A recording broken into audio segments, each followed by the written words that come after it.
ये कहानी पूरी तरह काल्पनिक है। इसे केवल मनोरंजन के उद्देश्य से एडिट और अनुवादित किया गया है। इसमें दिखाए गए सभी पात्र, स्थान और घटनाएं लेखक की कल्पना का हिस्सा हैं। किसी भी व्यक्ति, समुदाय, संस्था या परंपरा को ठेस पहुंचाना हमारा उद्देश्य नहीं है। और दोस्तों, अगर आप मिथरा पे नए हैं तो वीडियो को लाइक करें, चैनल को सब्सक्राइब करें और हर नई कहानी की अपडेट सबसे पहले पाने के लिए हमारे चैनल से जुड़े रहें। अगला दिन, करण ओबरॉय स्कूल नहीं आया। खबर थी कि बीमारी की छुट्टी ली है। किस बीमारी की, किसी को नहीं पता। ज्यादा दिमाग लगाने की जरूरत नहीं थी कि जैड डोंग के गिरोह ने करण ओबरॉय से बदला लिया होगा। जैसा होना था वैसा हुआ।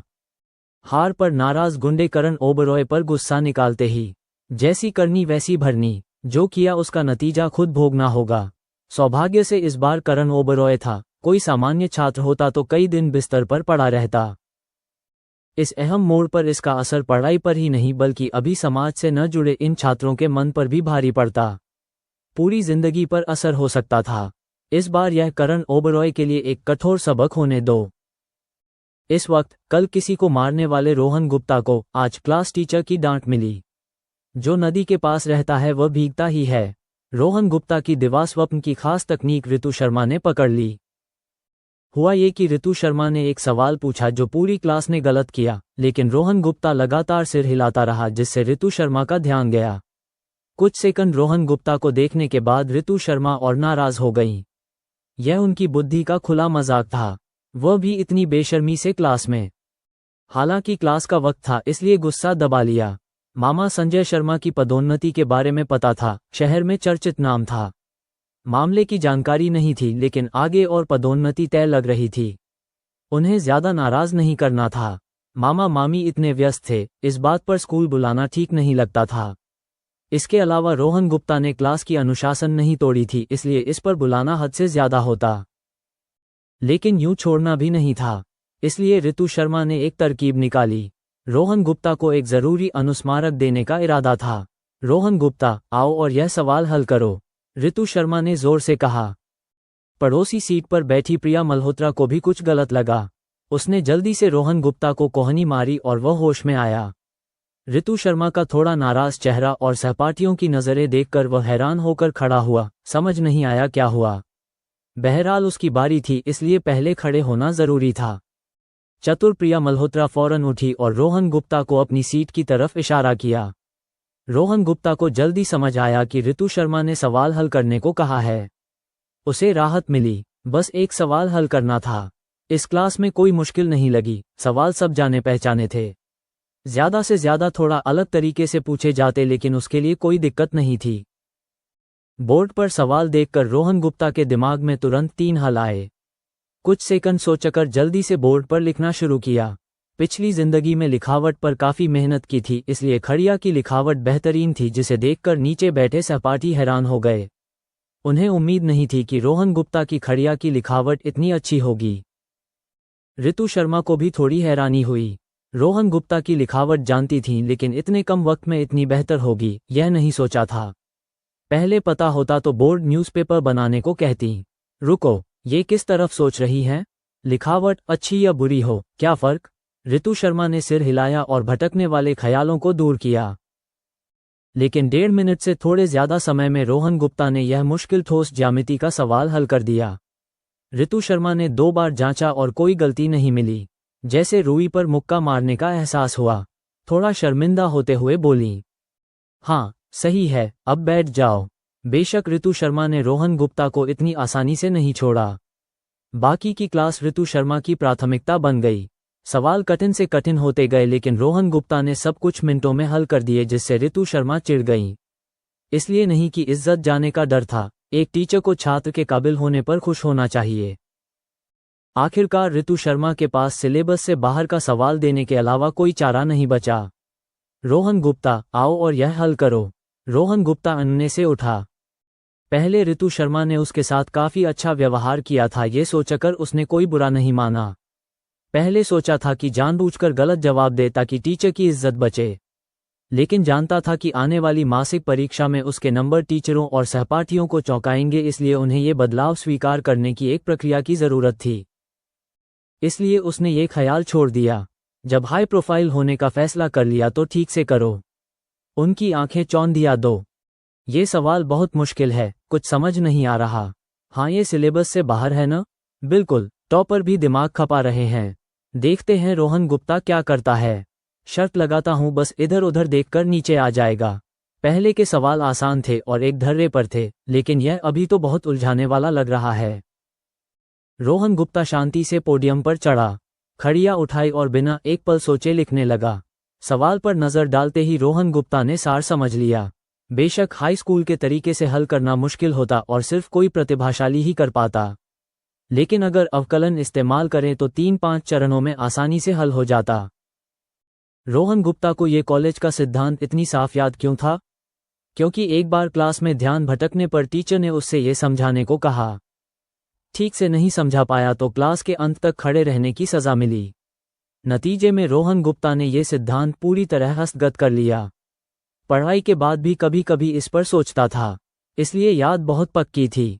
उसे यकीन था कि कई लोगों के साथ ऐसा होता है कि 10 साल बाद भी कुछ खास कॉलेज का ज्ञान नहीं भूलते। रोहन गुप्ता को द्विचर फंक्शन के दूसरे क्रम के आंशिक अवकलन से बोर्ड पर हल करते देखकर ऋतु शर्मा को भी समझ नहीं आया। आखिरकार वे यूनिवर्सिटी की लेक्चरर नहीं बल्कि हाई स्कूल की टीचर थीं। यूनिवर्सिटी का सरल कैलकुलस याद था, लेकिन मुश्किल हिस्सा धुंधला था। गणित में सटीकता जरूरी है, इसलिए धुंधला होना न समझने के बराबर था। वे रोहन गुप्ता और सवाल दोनों को थोड़ी बेसुध सी देखती रहीं। समझ नहीं आया सही है या गलत। यह क्या है? कुछ समझ नहीं आ रहा। ये भूतिया निशान क्या है? लगता है अवकलन है, फंक्शन जैसा भी लग रहा है। नहीं, ये हाई स्कूल का ज्ञान नहीं हो सकता। लेकिन 3 मिनट से कम में बोर्ड पर निष्कर्ष लिख दिया। ऋतु शर्मा चौंक गईं। प्रक्रिया समझ नहीं आई, लेकिन जवाब पहचान लिया और वह बिल्कुल सही था। उन्होंने इस सवाल का मानक हल देखा था जो बहुत लंबा था, 2 पूरे पन्ने लेता था। लेकिन रोहन गुप्ता ने बस कुछ कदमों में निष्कर्ष निकाल दिया। ऋतु शर्मा ने रोहन गुप्ता को जैसे किसी दूसरी दुनिया के प्राणी की तरह देखा। उनकी नज़र में असहजता महसूस करते हुए रोहन गुप्ता ने पूछा, टीचर, अब नीचे जा सकता हूँ? ऋतु शर्मा होश में आई, चौड़ा खुला मुंह बंद किया, थोड़ा खांसा और बोली, हाँ। रोहन गुप्ता का जवाब सही है, अब बैठ जाओ। क्या? रोहन गुप्ता ने सही किया? क्या हो रहा है? बस कुछ कदमों में हल? ये तो वैज्ञानिक नहीं है। शांति। ऋतु शर्मा ने जोर से छात्रों की बातचीत रोकी, गला साफ किया। ये सवाल थोड़ा आगे का है। रोहन गुप्ता ने सही जवाब दिया, लेकिन उसने यूनिवर्सिटी गणित का तरीका इस्तेमाल किया।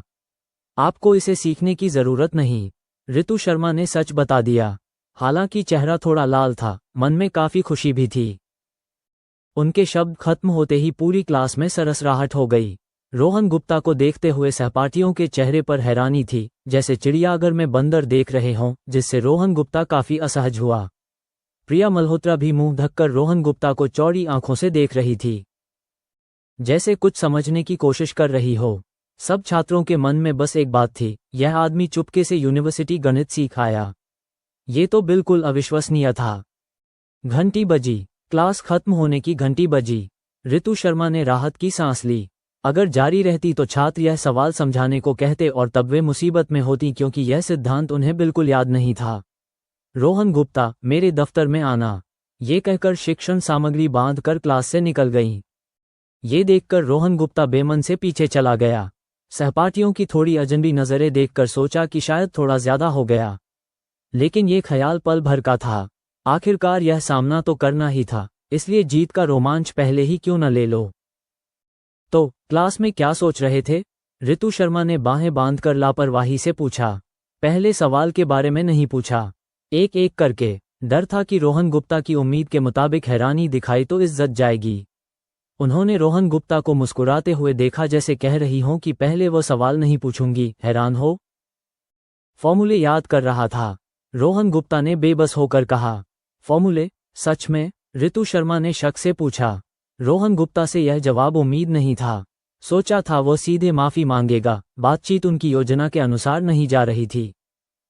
आपने जो पढ़ाया उसका ज्यादातर मुझे पहले से पता है, इसलिए अगली मासिक परीक्षा की तैयारी के लिए फॉर्मूले याद कर रहा था।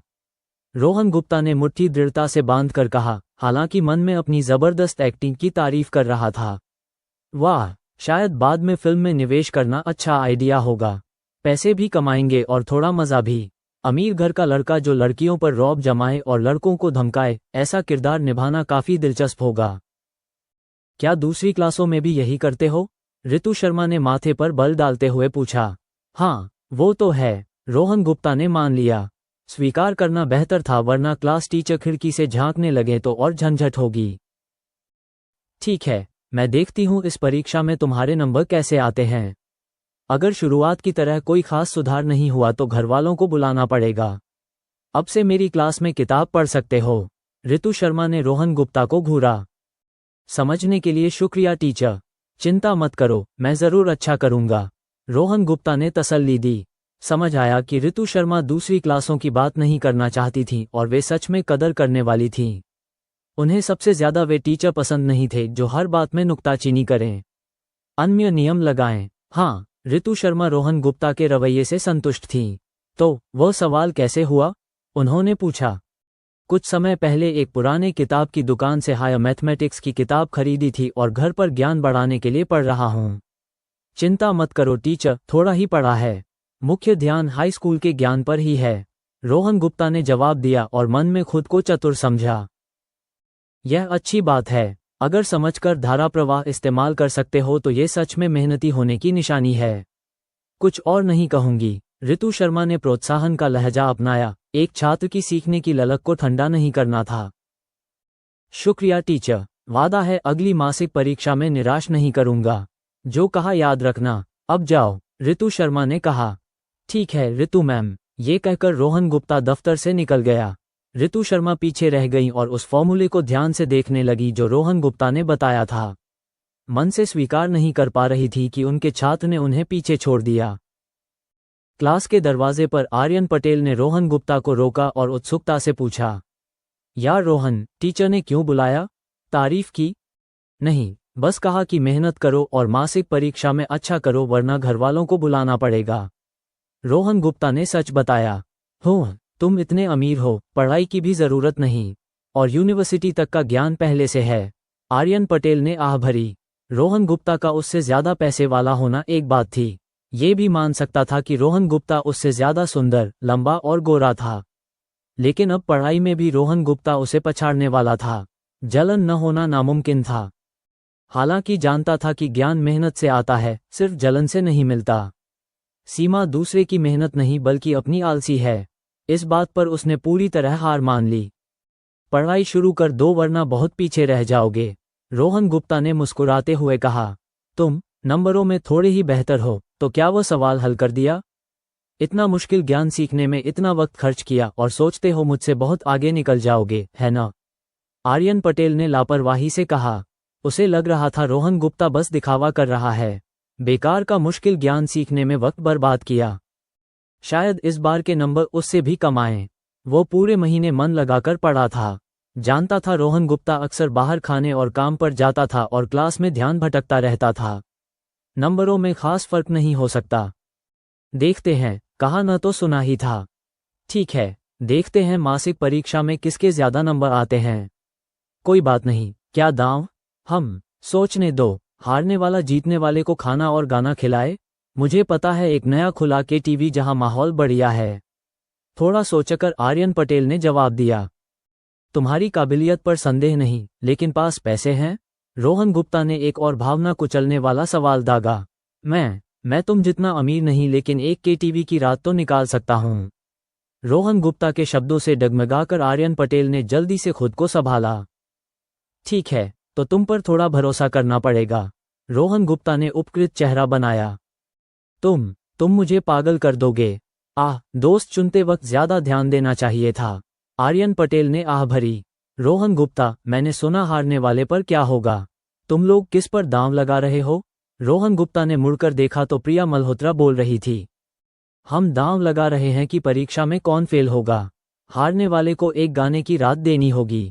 आर्यन पटेल ने कहा। तो मैं भी शामिल होना चाहती हूँ। प्रिया मल्होत्रा को रुचि हो गई। जरूर, हम तुम्हें बुलाएंगे। आर्यन पटेल ने शेखी मारी। जरूरत नहीं, मैं बस तुम्हारा फायदा नहीं उठाऊंगी। ऐसे करते हैं, अगर रोहन गुप्ता क्लास में टॉप 3 में आए तो मैं सबको खिलाती हूँ, वरना तुम दोनों की अपनी प्रतियोगिता। प्रिया मल्होत्रा ने प्रस्ताव दिया। वो चालाक थी और मर्द की गैरत समझती थी। रास्ता दे दिया, और अगर रोहन गुप्ता सच में टॉप 3 में आया तो खिलाना कोई बड़ी बात नहीं और सब आराम से महसूस करेंगे। बढ़िया आइडिया है, आर्यन पटेल ने तुरंत माना। उसे यकीन नहीं था कि रोहन गुप्ता टॉप 3 में आएगा। इससे एक लड़की का खर्च भी नहीं होगा और उनकी इज्जत भी बचेगी। वैसे रोहन गुप्ता, तुमने यूनिवर्सिटी के कोर्स कब सीखने शुरू किए? प्रिया मल्होत्रा ने वो सवाल पूछा जो उसे काफी देर से परेशान कर रहा था। पहले रोहन गुप्ता का प्रदर्शन देखकर वो चौंक गई थी, लेकिन ऐसा उत्कृष्ट रोहन गुप्ता ठीक वैसा था जैसा उसे पसंद था। इसलिए रोहन गुप्ता ने पिछला जवाब दोहराया, जिससे आर्यन पटेल एक बार फिर उसे तिरस्कार से देखने लगा। प्रिया मल्होत्रा रोहन गुप्ता को बिना छुपाए प्रशंसा की नजरों से देख रही थी।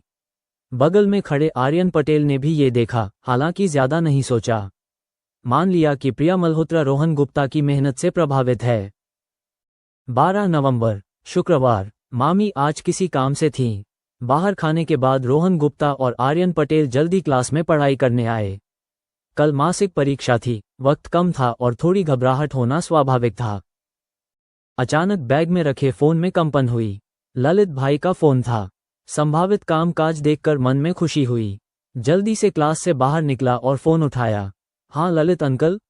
हाँ, क्या चल रहा है? ललित भाई ने हंसते हुए कहा। स्कूल में हूँ। ललित अंकल, कोई काम है? रोहन गुप्ता ने सीधे पूछा। हाँ, मेरे दोस्तों की हाल ही में काफी जरूरत है, इस बार $30 लाख चाहिए। तुम कितनी जल्दी दे सकते हो? ललित भाई ने पूछा। कितने जल्दी चाहिए? कोई जल्दी है? खासी जल्दी नहीं, 3 से 5 दिन में हो जाए। ललित भाई ने हंसते हुए जवाब दिया। ठीक है, इस रविवार से पहले पैसे जमा कर दें, रविवार तक दे सकता हूँ। कल और परसों परीक्षा है, ज्यादा वक्त नहीं है। रोहन गुप्ता ने सोचकर जवाब दिया। ललित भाई जल्दी में नहीं थे तो उसे भी जल्दी की जरूरत नहीं। पहले परीक्षा निपटानी होगी। ठीक है, कुल 2,50,15,000 रुपये, कोई दिक्कत नहीं न? ललित भाई ने हंसते हुए कहा। ललित अंकल, 15,000 ज्यादा क्यों? रोहन गुप्ता ने हैरानी से पूछा। $30 लाख का 8.3 के भाव पर 2,59,00,000 होता है, इतना सरल हिसाब गलत तो नहीं होगा। इन दिनों विनिमय दर बड़ी नहीं है क्या?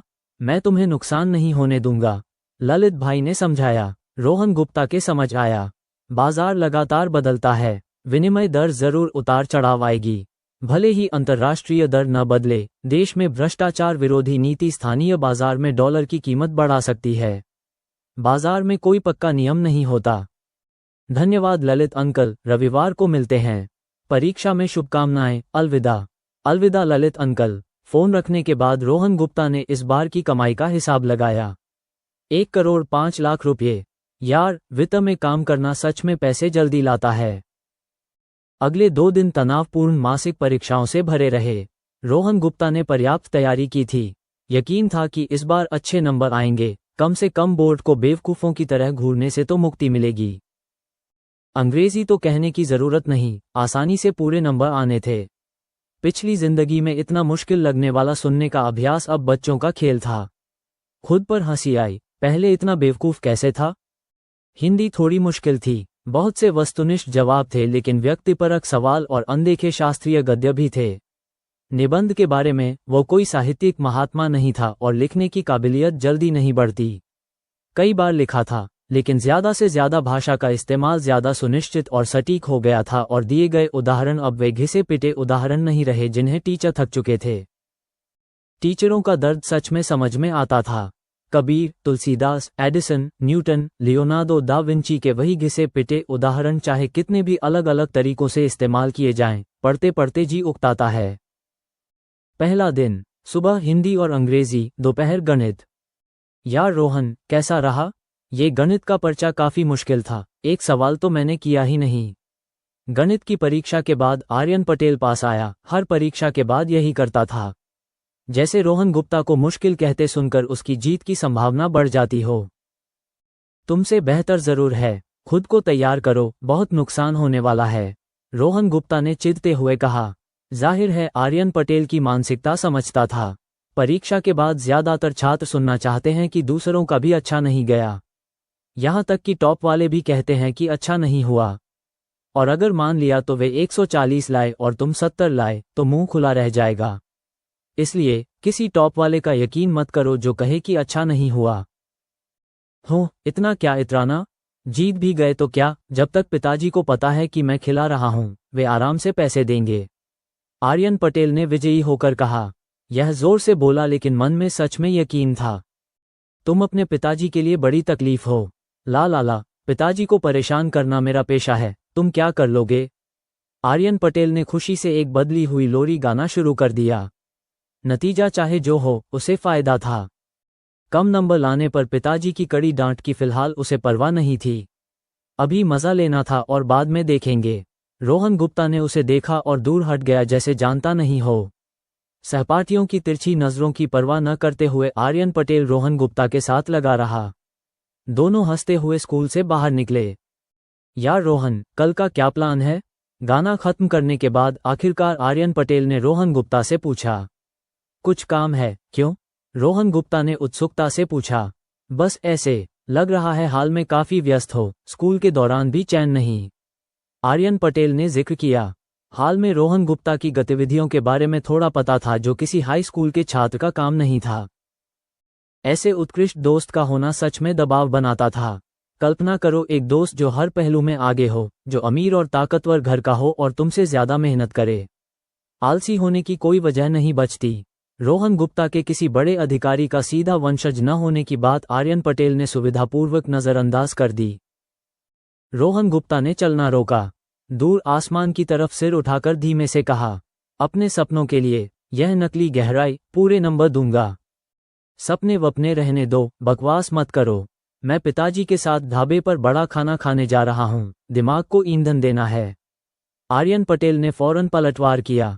जोर से बोला लेकिन दिल में यकीन था। ठीक है, फिर मिलते हैं, रोहन गुप्ता ने कहा। आर्यन पटेल ने जवाब दिया और बस स्टॉप चला गया। हाँ, जैसे ही रोहन गुप्ता घर जाने की तैयारी कर रहा था, सिस्टम की आवाज सुनाई दी और तुरंत रुक गया। अब तक रोहन गुप्ता यह नहीं समझ पाया था कि सिस्टम सिर्फ आंखें बंद करने पर ही क्यों दिखता था। न जाने कौन सी सेटिंग थी। सिस्टम का संदेश आया कि खाते में 2,55,05,000 रुपये आए। 2 करोड़ से ज्यादा देखकर रोहन गुप्ता ने सब सिस्टम में ट्रांसफर कर दिए। बदलने वाली रकम घटाने के बाद इस बार का मुनाफा 1,05,00,000 था। अचानक करोड़पति बन गया। पिछले कुछ दिनों की परीक्षाओं में मोबाइल साथ नहीं लाया था। परीक्षा इतनी सख्त नहीं थी लेकिन पकड़े जाने पर गंभीर नतीजे हो सकते थे। सौभाग्य से मैसेज अलर्ट का फीचर बंद था, वरना घर पर या कोई और उसका फोन इस्तेमाल कर रहा हो तो करोड़ों का लेन देन देखकर बड़ी मुसीबत होती। 14 नवंबर, रविवार, रोहन गुप्ता सुबह जल्दी ढाबे पर पहुंचा। अब तक महेश पटेल ने एक नई मिनी वैन खरीद ली थी जो सिर्फ सामान लाने के काम आती थी। रोहन गुप्ता ने उसे निकाल लिया। इस बार देविंद्र सिंह को नहीं बुलाया। उनकी भूमिका खत्म हो चुकी थी और उन्हें आगे शामिल करना उचित नहीं था। रोहन गुप्ता बिल्कुल बिना लाइसेंस के गाड़ी चला रहा था। पहले महेश पटेल को रोहन गुप्ता की ड्राइविंग की चिंता थी, लेकिन रोहन गुप्ता के साथ कुछ चक्कर लगाने के बाद भरोसा हो गया। बिना लाइसेंस के गाड़ी चलाने के बारे में महेश पटेल को यकीन था कि मामा संजय शर्मा के होते हुए रोहन गुप्ता के साथ कुछ नहीं होगा। अब मामा संजय शर्मा पद पर आ चुके थे। कई बार यहां खाना खाने आए थे। जाहिर है मामा को रोहन गुप्ता की हिस्सेदारी पता थी। महेश पटेल को ये काफी अच्छा लगता था। पीठ होने का सुरक्षा का एहसास बाहरी इंसान को कभी समझ नहीं आएगा। मिनी वैन चलाते हुए बंगले के इलाके में पहुंचे। रोहन गुप्ता ने बंगले के इलाके के बाहर पैसे नहीं निकाले। खुद पर करोड़ों का बोझ बहुत जोखिम भरा था। लूट का डर नहीं था। इस दुनिया में पानी पीने से भी घुट सकते हैं। बाहर जाने पर कुछ भी हो सकता है। बस सावधानी के लिए। रोहू, उम्मीद नहीं थी तुम इतने कम नुमाइश करते हो, ललित भाई ने रोहन गुप्ता की मिनी वैन को हैरानी से देखते हुए कहा। लेकिन सोचने पर उन्होंने इसे लेन देन की सुरक्षा से जोड़ा। आखिरकार कौन सोचेगा कि एक पुरानी मिनी वैन में 30 लाख डॉलर हैं? इससे सैकड़ों मिनी वैन खरीदी जा सकती हैं। शायद जितना होशियार इंसान हो उतना आसानी से धोखे में आता है। इन लोगों की कल्पना शक्ति बहुत प्रबल होती है। किसी भी खाली जगह को भर सकते हैं और किसी भी विरोधाभास को समझा सकते हैं। पहले खुद को धोखा देते हैं फिर दूसरों को। शर्मिंदगी हुई ललित अंकल, बाद में बेहतर गाड़ी खरीदूंगा और लाइसेंस भी बनवाऊंगा, रोहन गुप्ता ने थोड़े शर्मिंदा होते हुए कहा। बेशक उसे नहीं पता था कि ललित भाई ने उसकी हरकत का क्या मतलब लगाया। अगर पता होता तो भी, वैसे भी बेहतर गाड़ी खरीदने का इरादा था। पहली बात, पिछली जिंदगी में कभी गाड़ी नहीं थी। दूसरी बात, गाड़ियों से प्यार मर्द की फितरत है। बजट थोड़ा ढीला होने पर खरीदने का इरादा था। हर काम में सुविधाजनक होगी। बिना लाइसेंस चला रहे हो? ध्यान रखना, किसी को टक्कर मारने की नहीं बल्कि अपनी सुरक्षा की। कोई बात नहीं, चाहे किसी को टक्कर मारो या गाड़ी को, मामा निपटा लेंगे, ललित भाई ने कहा। रोहन गुप्ता की वजह से ललित भाई मामा संजय शर्मा पर खास ध्यान देने लगे थे। अपनी पहुंच से पता चला था कि मामा संजय शर्मा का करियर अभी फल फूल रहा था। पदोन्नति मिलना मुश्किल नहीं होगा। डॉलर लेनदेन के अलावा भी रोहन गुप्ता को कम नहीं आंक सकते थे। आखिरकार उनकी सबसे बड़ी पहुंच भी मामा संजय शर्मा के स्तर पर थी। शुक्रिया ललित अंकल, ड्राइविंग ठीक है, बस महंगी गाड़ी अभी सामर्थ्य से बाहर है, रोहन गुप्ता ने कृतज्ञता से कहा। अरे छोटी बात, इसके अलावा रोहू, तुम्हारा भविष्य बेमिसाल है। जल्दी या देर से सब महंगी चीजें खरीद पाओगे। शायद आगे अंकल को तुम पर निर्भर रहना पड़े, ललित भाई ने मजाक किया। लेकिन मन में सच में यही सोच रहे थे। रोहन गुप्ता छोटा है और कामयाब है, अहंकारी या जल्दबाज नहीं, काम स्थिर तरीके से संभालता है। अभी भी कुछ छोटी छोटी कमजोरियां हैं और चालाक लोगों के स्तर तक नहीं पहुंचा। लेकिन एक युवा प्रतिभा ऐसी ही होनी चाहिए। 6 साल का बच्चा जिंदगी के बारे में बात करे तो प्रतिभाशाली नहीं, बड़ी डरावनी बात होती है। ललित अंकल तारीफ कर रहे हैं, पहले पैसे जांच लेते हैं। रोहन गुप्ता ने विषय बदला। सुविधा के लिए 2 बड़े थैले लाए थे, हर एक में 15 लाख डॉलर। मिलाकर बस 20 किलो से थोड़ा ज्यादा था, भारी नहीं था। ठीक है, ललित भाई रोहन गुप्ता को घर के अंदर ले गए, चाय तैयार करने को कहा। 30 लाख डॉलर देखने में ज्यादा नहीं लगते थे, लेकिन सन 2004 में ये करोड़ों की भारी रकम थी। रोहन गुप्ता ने देखा कि गंगी और बंदर ने संयम बनाए रखा, जिससे पता चला कि ये लोग इससे भी बड़े दृश्य देख चुके हैं। इससे उसका मन में शक और पक्का हो गया। पैसे गिनने की मशीनें बहुत तेज थीं। डॉलर के लिए 3 खास मशीनें थीं, हर एक 1 मिनट में 1000 नोट गिनती थी। 30 लाख डॉलर मतलब 30,000 नोट। बीच के वक्त सहित 20 मिनट से ज्यादा लग गए। शायद सभी नोट नए होने की वजह से शून्य गलतियां थीं। सारे नकद डॉलर जांचने के बाद लगभग 10 बज गए थे। हर लेनदेन के वक्त ललित भाई अपने सभी सामाजिक कार्यक्रम एक तरफ रख देते थे। बंगले में गंगी और बंदर के अलावा बाहर भी बॉडीगार्ड तैनात थे, जो किसी को भी लेनदेन में दखल नहीं देने देते थे। इसीलिए रोहन गुप्ता कई बार ललित भाई से मिलने आया था, लेकिन कभी किसी दोस्त को आते नहीं देखा। इतने बड़े बॉस का बंगले के इलाके में एक भी दोस्त न आना जाहिर तौर पर असामान्य था। लेकिन रोहन गुप्ता को यह नहीं पता था कि जयपुर अब ललित भाई का मुख्य मैदान नहीं रहा था। काम फैलते ही उनके उद्योग पूरे प्रदेश में फैल गए थे। ज्यादातर वक्त राजधानी में बिताते थे। एक तरफ आर्थिक केंद्र के पास होने से उद्योग का विस्तार आसान था, दूसरी तरफ स्थानीय बाजार उनके द्वारा स्थापित हो चुका था और अधीनस्थ संभाल रहे थे। अब लक्ष्य था देशव्यापी बाजार का विकास। ललित भाई का अभी प्रदेश के बाहर रियल एस्टेट बढ़ाने का इरादा नहीं था। प्रदेश का बाजार अभी संतृप्त नहीं हुआ था। उनका नेटवर्क भी मुख्यतः प्रदेश में था, बाहर कम असरदार था। ललित भाई की योजना थी कि अगला बड़ा निवेश सेवा उद्योग में करेंगे। जानते थे कि विविधीकरण ही जोखिम से बचाव की कुंजी है। रोहू, अगले रविवार और बदलाव चाहिए होगा, उम्मीद है कोई दिक्कत नहीं। गंगी के पैसे ऊपर ले जाने के बाद ललित भाई ने जोड़ा। हाल ही में बड़े पैमाने पर नकद की उपलब्धता से उनका मुद्रा विनिमय का काम जोरों पर था। वे छोटे व्यापारियों के स्तर से बहुत आगे निकल चुके थे। ऊंचे स्तर पर दसियों हजार के सौदे पहले के अधीनस्थों को सौंप दिए थे, जो उनके स्रोत का काम करते थे। ये स्रोत बाजार से डॉलर और अन्य विदेशी मुद्राएं खींचने की धमनियां थे। ये धमनियां सिर्फ खींचती नहीं थीं बल्कि छोड़ती भी थीं। आमतौर पर एक संतुलित स्थिति बनती थी। रोहन गुप्ता के मामले में अलग था। वो सिर्फ डॉलर की आपूर्ति करता था, कुछ वापस लेने की जरूरत नहीं थी। इस वजह से रोहन गुप्ता नकद डॉलर का उनका सबसे बड़ा आपूर्तिकर्ता बन गया था, जिस पर ध्यान देना जरूरी था। ललित भाई जैसे जैसे छोटे व्यापारियों के स्तर से ऊपर उठे, उनके लेनदेन बड़े होते गए। इसमें न सिर्फ नकद बल्कि देशी और विदेशी ट्रांसफर भी शामिल था। हालांकि वे सिद्धांतवादी थे। डॉलर की मांग के कई कारण थे। वे व्यापारियों को संपत्ति विदेश भेजने में मदद करते थे, लेकिन भ्रष्ट अधिकारियों की संपत्ति विदेश भेजने में कभी शामिल नहीं होते थे। सरकार इस मामले में बहुत सख्त थी।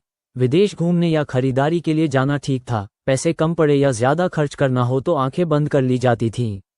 व्यापारी हो तो विदेश में संपत्ति खरीदना या विदेशी शेयरों में निवेश करना भी ठीक था। जो पकड़ा न जाए उसका कोई नतीजा नहीं। संपत्ति विदेश भेजने के इच्छुक व्यापारियों पर नियंत्रण सख्त था, लेकिन पूरी तरह बंद नहीं, क्योंकि सरकार जानती थी कि यह पूरी तरह रोकना संभव नहीं। वरना सरकार की काबिलियत से विदेशी मुद्रा का काला बाजार और भूमिगत अर्थव्यवस्था नहीं होती। जो सरकार करना चाहे वह नहीं कर सकती, ऐसा शायद ही कोई काम हो। न करने की वजह यह है कि इसकी अभी भी कुछ उपयोगिता है, लेकिन पूरी तरह ढील नहीं दे सकते। अगर गैरकानूनी पैसा विदेश भेजो तो मामला सरल नहीं, देश में पकड़ाते ही बड़ा मुद्दा बनता है और मजबूत पहुंच भी नहीं बचाती। बेशक ललित भाई ये समझते थे, सरकार की लक्ष्मण रेखा जानते थे, इसीलिए इस नियम का पालन करते रहे, वरना बहुत पहले रोक दिए जाते और उनके साथ ही मदद करने की हिम्मत या इच्छा न रखते। अरे ललित अंकल, अगली बार कितना चाहिए? रोहन गुप्ता ने पूछा। दिल तेजी से धड़का। ललित भाई के ज्यादा का मतलब 50 लाख या 1 करोड़ डॉलर भी हो सकता था, और एक बड़ी आर्बिट्राज कमाई। 1 करोड़ डॉलर? ललित भाई ने एक उंगली उठाई। जवाब की उम्मीद में देखते रहे। ललित भाई की बात सुनकर रोहन गुप्ता का दिल और जोर से धड़का। 1 करोड़ डॉलर यानी 8 करोड़ 35 लाख रुपये। बदलाव काटने के बाद 3 करोड़ 50 लाख रुपये मुनाफा। बहुत बड़ी रकम थी। रोहन गुप्ता ने हल्के से थूक निगला और मन की उत्तेजना दबाई। थोड़ा सोचकर कहा, कोई बात नहीं, अगले रविवार को पैसे ले आऊंगा। पहले की तरह रुपये खाते में जमा करें, लेकिन इस बार 2 दिन पहले।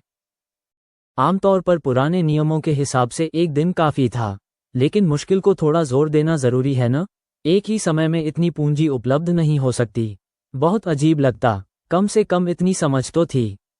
हाँ, अच्छा, रोहू की काबिलियत सच में हैरान करती है, ललित भाई ने खुशी से कहा।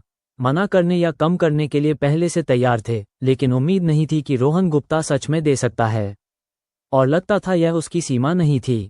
इससे उन्होंने रोहन गुप्ता के साथी की ताकत का फिर से मूल्यांकन किया। 2 दिन पहले उनके नजरिए से बिल्कुल सामान्य लगा। आखिरकार इतने बड़े लेनदेन को सिर्फ ट्रांसफर से तुरंत नहीं किया जा सकता। मान लिया कि रोहन गुप्ता के साथी को तैयारी और परिवहन के लिए ज्यादा वक्त चाहिए था। 2 दिन कोई ज्यादा नहीं था। ललित भाई के यहाँ हर महीने लगभग 2 करोड़ डॉलर नकद बदला जाता था। सुनने में बहुत लगता है, लेकिन हिसाब लगाने पर ज्यादा नहीं था। भले ही यह अंदरूनी प्रदेश था, बहुत से लोग यहाँ छुट्टियां मनाने आते थे। अगर सिर्फ 2000 विदेशी पर्यटकों ने 10-10 हजार डॉलर बदले तो 2 करोड़ पूरे हो जाते। 30-50 हजार या उससे ज्यादा बदलने वालों को तो छोड़ ही दो। ट्रांसफर वाले लेनदेन तो गिनने से परे थे। आवक जावक बहुत थी। पिछले महीने करीब 6 करोड़ डॉलर चक्कर लगाए। कुल मिलाकर बड़ा लगता है, लेकिन कमीशन की कमाई अपेक्षाकृत कम थी, क्योंकि यह पूरा मुनाफा नहीं था। ललित अंकल ने हमें जरूरत से ज्यादा तारीफ की। ताकत तो साझेदार की है, मैं बस एक दूत हूँ। रोहन गुप्ता ने हाथ हिलाया। हे, लगभग एक ही बात है, ललित भाई ने हंसते हुए कहा। इसके बाद ललित भाई ने एक पल सोचा और सावधानी से पूछा, रोहू, मैं सोच रहा था, क्या तुम्हारे यहाँ विदेश में ट्रांसफर की सुविधा भी है? मेरे कई दोस्त हैं जो विदेश में निवेश करना चाहते हैं, बड़ी रकम के डॉलर बदलना चाहते हैं, और कोई अच्छा हल नहीं है। देश में नकद लेनदेन आसान है, लेकिन विदेश में ट्रांसफर उचित नहीं। चिंता मत करो, कभी मनी लॉन्ड्रिंग में शामिल नहीं होऊंगा। सच कहें तो सीमा पार डॉलर विनिमय में ज्यादातर पैसे बाहर जाते हैं, वापस आने वाले कम होते हैं, जिससे ललित भाई के पास विदेश में डॉलर कम पड़ जाते थे। कभी कभी डॉलर खत्म होने पर साथियों से अंतर बैंक उधार लेते थे और काफी ऊंचा सेवा शुल्क देना पड़ता था। ये सोचकर पूछने में कोई नुकसान नहीं था। अगर सच में संभव हो तो उनकी मदद से खूब फायदा होता। आखिरकार इतने नकद का इंतजाम करने वाले के पास विदेश से डॉलर के और रास्ते जरूर होंगे।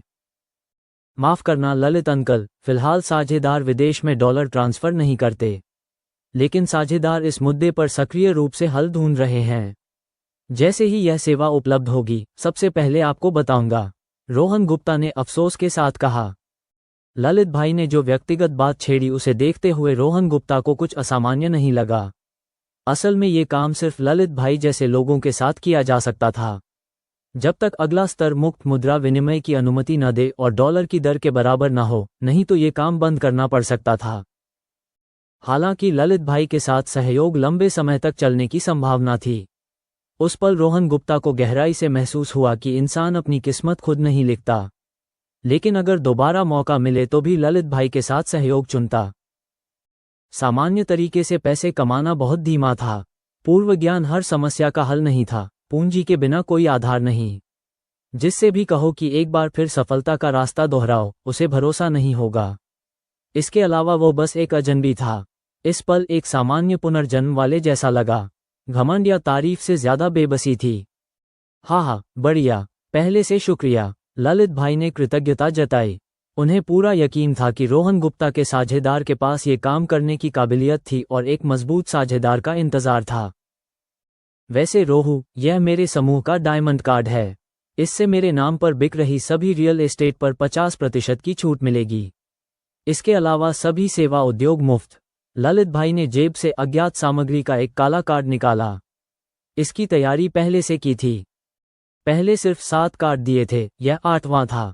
बाकी 7 के पास के लोग बड़े बड़े लोग या स्थापित व्यापारी थे। ललित भाई का मानना था कि रोहन गुप्ता इस कार्ड का हकदार था।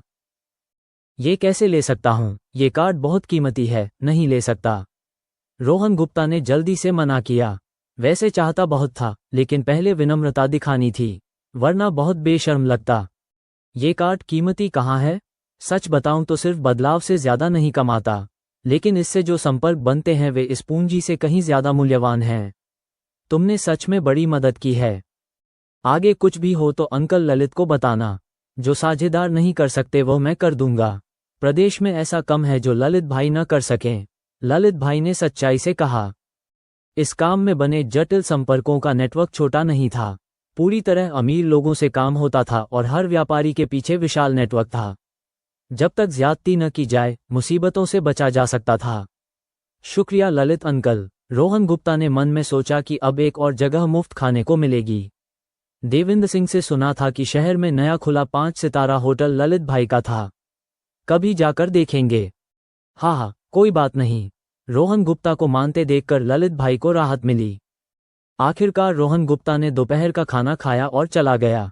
पहले ललित भाई ने थोड़ी देर रुककर बंगले में मजे करने पर जोर दिया, लेकिन एक छात्र और एक अधेड़ उम्र के आदमी में ज्यादा साझा नहीं था, इसलिए एक काम का बहाना बताकर मना कर दिया। रोहन गुप्ता को सच में कुछ काम था। बंगले से निकलने के बाद रोहन गुप्ता ने मुस्कुराते हुए किराए की मिनी वैन वापस की और शालिनी वर्मा के घर जाने के लिए ऑटो लिया। शालिनी वर्मा के घर पहुंचते पहुंचते 2:30 बज गए। खाली हाथ जाना तो उचित नहीं था।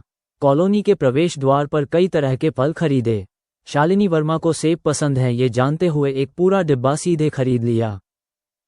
अगर और ले जाने की सामर्थ्य होती तो कुछ और डिब्बे भी लेता, लेकिन फिर सोचा कि इतने से ही शालिनी वर्मा काफी देर फिजूल खर्ची का जिक्र करेगी, अगली बार और ले आएगा। 200 से थोड़ा ज्यादा खर्च हुआ, जो बहुत कम लगा। पहले 200 रुपये मुक्त रूप से कभी नहीं थे। रोहन गुप्ता को बस यही सोचकर आहाय, अमीर होना सच में अच्छा है। बाएं हाथ में सेब का डिब्बा, दाहिने हाथ में 5-6 थैले और फल। शालिनी वर्मा की डोरबेल बजाई। कुछ सेकंड बाद अंदर से कदमों की आहट सुनाई दी। झांकने के छेद का रंग बदला, मतलब शालिनी वर्मा देख रही थी कि कौन आया है। शरारती मूड में रोहन गुप्ता ने मुंह बनाया और जीभ निकाली। अंदर से एक नर्म हंसी। शालिनी वर्मा की हंसी अंदर से आई। चरमराहट। दरवाजा खुला। जिसे चाहता है उसे सामने देखकर आंखें प्रेम से भर गईं। आज शालिनी वर्मा का लिबास सादा था, पिछली बार की तरह ही सफेद छोटी बाह की कमीज, शॉर्ट्स और चप्पल। बिल्कुल पास की लड़की जैसी। घनी काली बालों की चोटी आज नहीं थी, बल्कि पीछे खुले झूल रहे थे। शालिनी वर्मा के बाल देखकर रोहन गुप्ता को एक कविता की पंक्ति याद आए। जब मेरे बाल कमर तक आएं, क्या तुम मुझे ब्याहोगे? क्या तुम मेरे लिए 10 मील सजाओगे जब तुम्हारे काले बाल नीट कर काटे जाएं? रोहन गुप्ता कहना चाहता था, हाँ, वो तैयार है, 10 मील नहीं, 100 मील के लिए भी। मेकअप नहीं था, प्राकृतिक सुंदरता छुपाई नहीं जा सकती थी। रोहन गुप्ता को बस एक एहसास था, सच में खूबसूरत है। इतना सारा क्यों खरीदा, पैसे बर्बाद किए? शालिनी वर्मा ने गर्मजोशी से डांटा, आंखों में मस्ती थी। हालांकि मुंह से यही निकला, लेकिन मन मिठास से भर गया। रोहन गुप्ता को इतने थैले और सेब का डिब्बा लिए देखकर एक औरत की भावनात्मकता ने शालिनी वर्मा को प्यार और कदर का एहसास दिलाया। बर्बाद कहाँ, खाएंगे। भला ये बर्बादी कैसे हुई? रोहन गुप्ता ने मुस्कुराते हुए जवाब दिया। शालिनी वर्मा को देखकर उसे राहत मिली।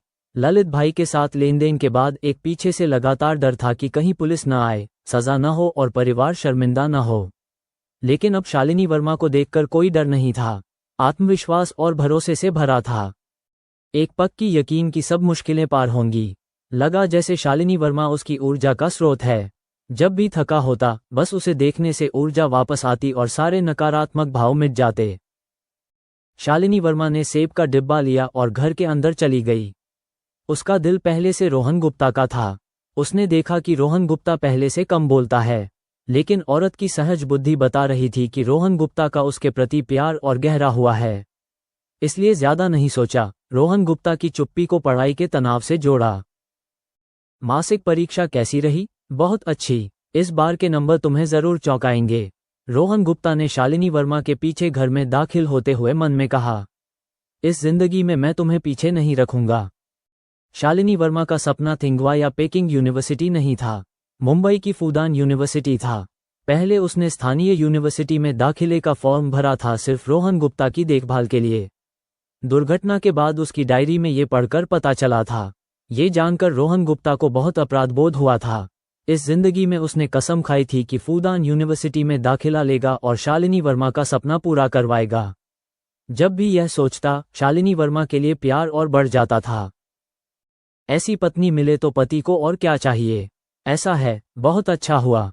ये लो। शालिनी वर्मा ने रोहन गुप्ता को पानी का गिलास दिया। तुम्हारी कैसी हुई? रोहन गुप्ता ने पानी लिया और एक घूंट पिया। हमेशा की तरह। शालिनी वर्मा ने टीवी चालू किया और सोफे पर बैठ गई। होमवर्क हो गया? रोहन गुप्ता भी शालिनी वर्मा के पास बैठ गया। शालिनी वर्मा के हमेशा की तरह का मतलब तो समझता था, हमेशा की तरह प्रतिभाशाली। इस हफ्ते होमवर्क नहीं है, टीचर ने अच्छे से आराम करने को कहा है ताकि जल्दी ज्यादा मेहनत की जा सके। शालिनी वर्मा ने चैनल बदला और आखिरकार एक म्यूजिक चैनल पर रुकी। उस वक्त लता मंगेशकर का एक पुराना मधुर गाना बज रहा था।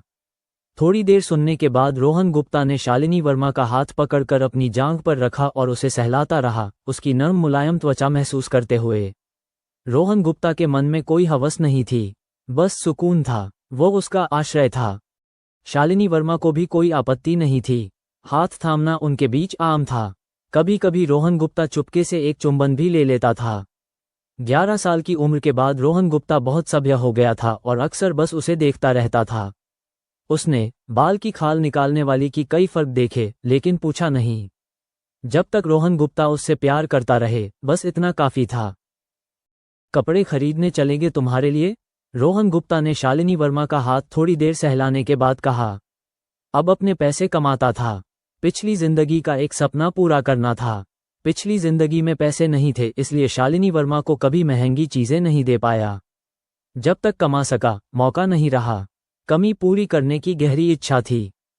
मेरे पास कपड़े हैं, और क्यों खरीदना, फिजूल खर्ची है, शालिनी वर्मा ने हल्के से बाल खेलते हुए कहा। सच में उसे पहनावे में रुचि नहीं थी। रोहन गुप्ता का यह इरादा ही काफी था। फिजूल खर्ची नहीं, तुम पर चाहे कितना भी खर्च हो, बर्बाद नहीं होता, रोहन गुप्ता ने नरमी से कहा। शायद तुम्हारे ज्यादा पैसे नहीं बचे होंगे और ज्यादातर खर्च हो गए होंगे।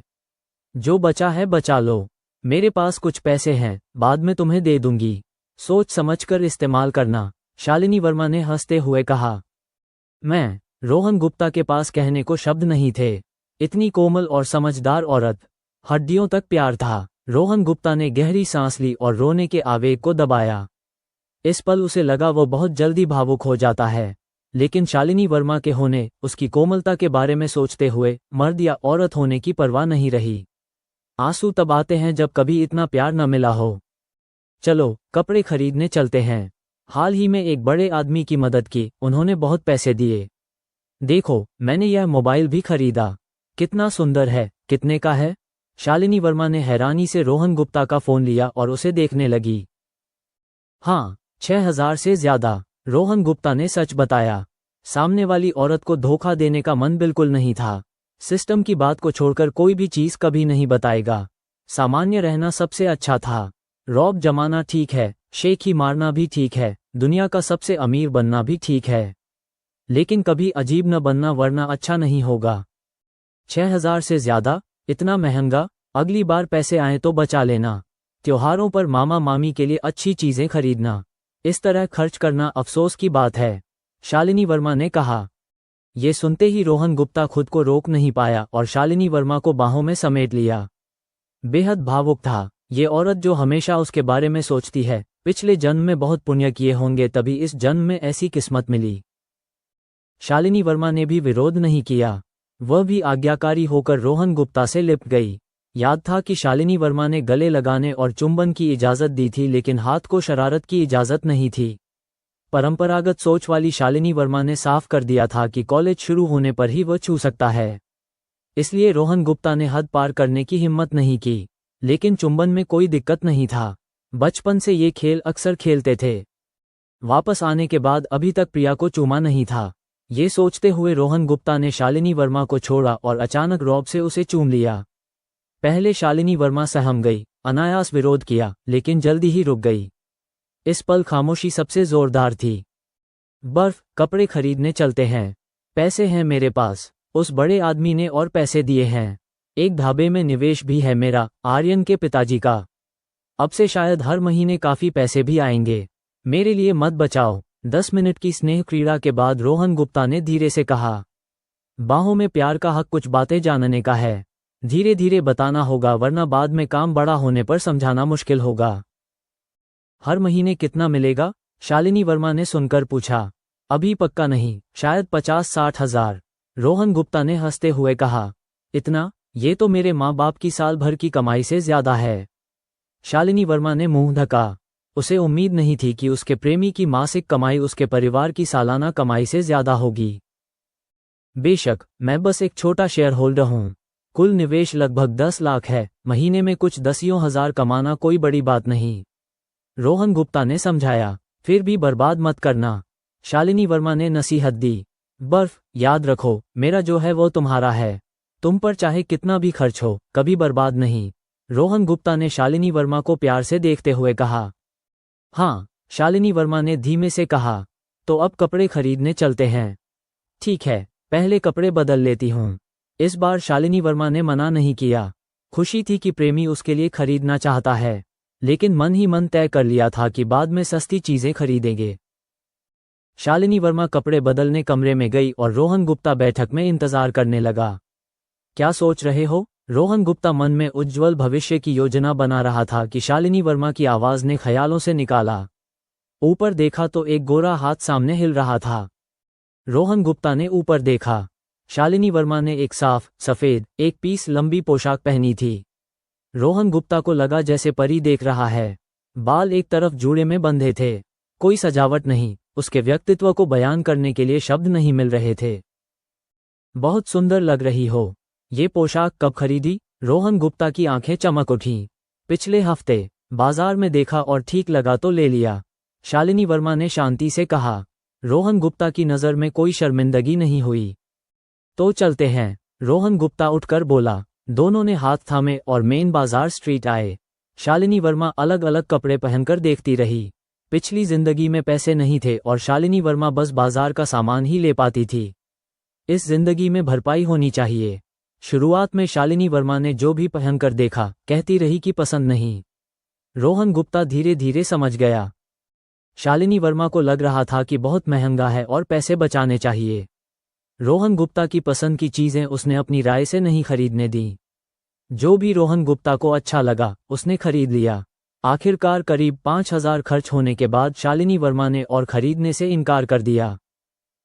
बाद में रोहन गुप्ता ने मोबाइल फोन भी दिलाने की पेशकश की, लेकिन उसने कहा कि फोन पढ़ाई से ध्यान हटाएगा, इसलिए रोहन गुप्ता को छोड़ना पड़ा।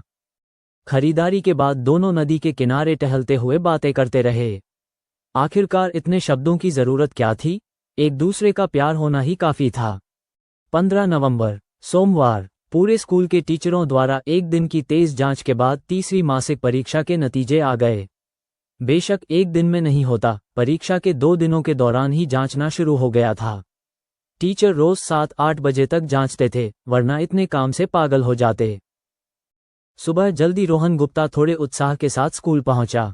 अधेड़ उम्र के करीब पहुंची आत्मा भी परीक्षा के नतीजों का सामना करने पर थोड़ी घबराती ही है। जैसे काम पर मूल्यांकन या पदोन्नति होती है। इस तरह के मूल्यांकन का सामना करते हुए कोई भी उदासीन नहीं रहता।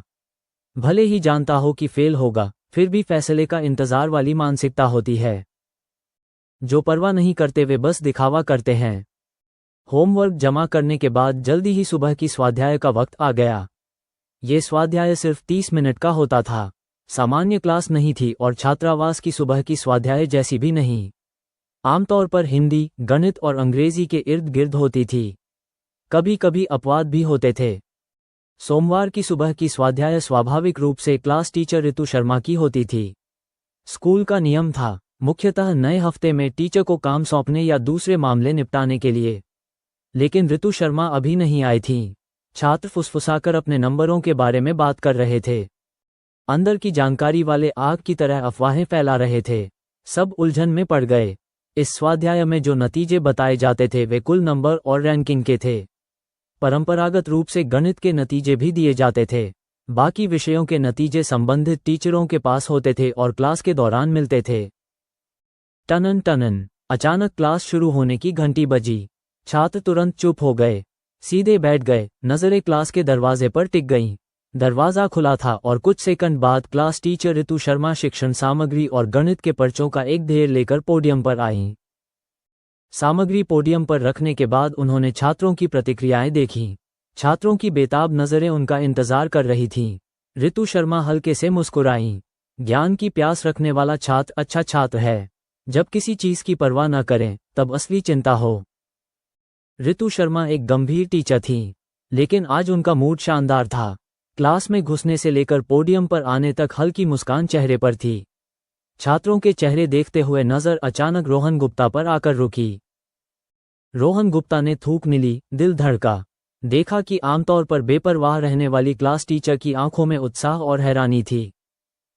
छात्रों, इस मासिक परीक्षा के नतीजे आ गए हैं। बहुतों ने बहुत अच्छा किया है।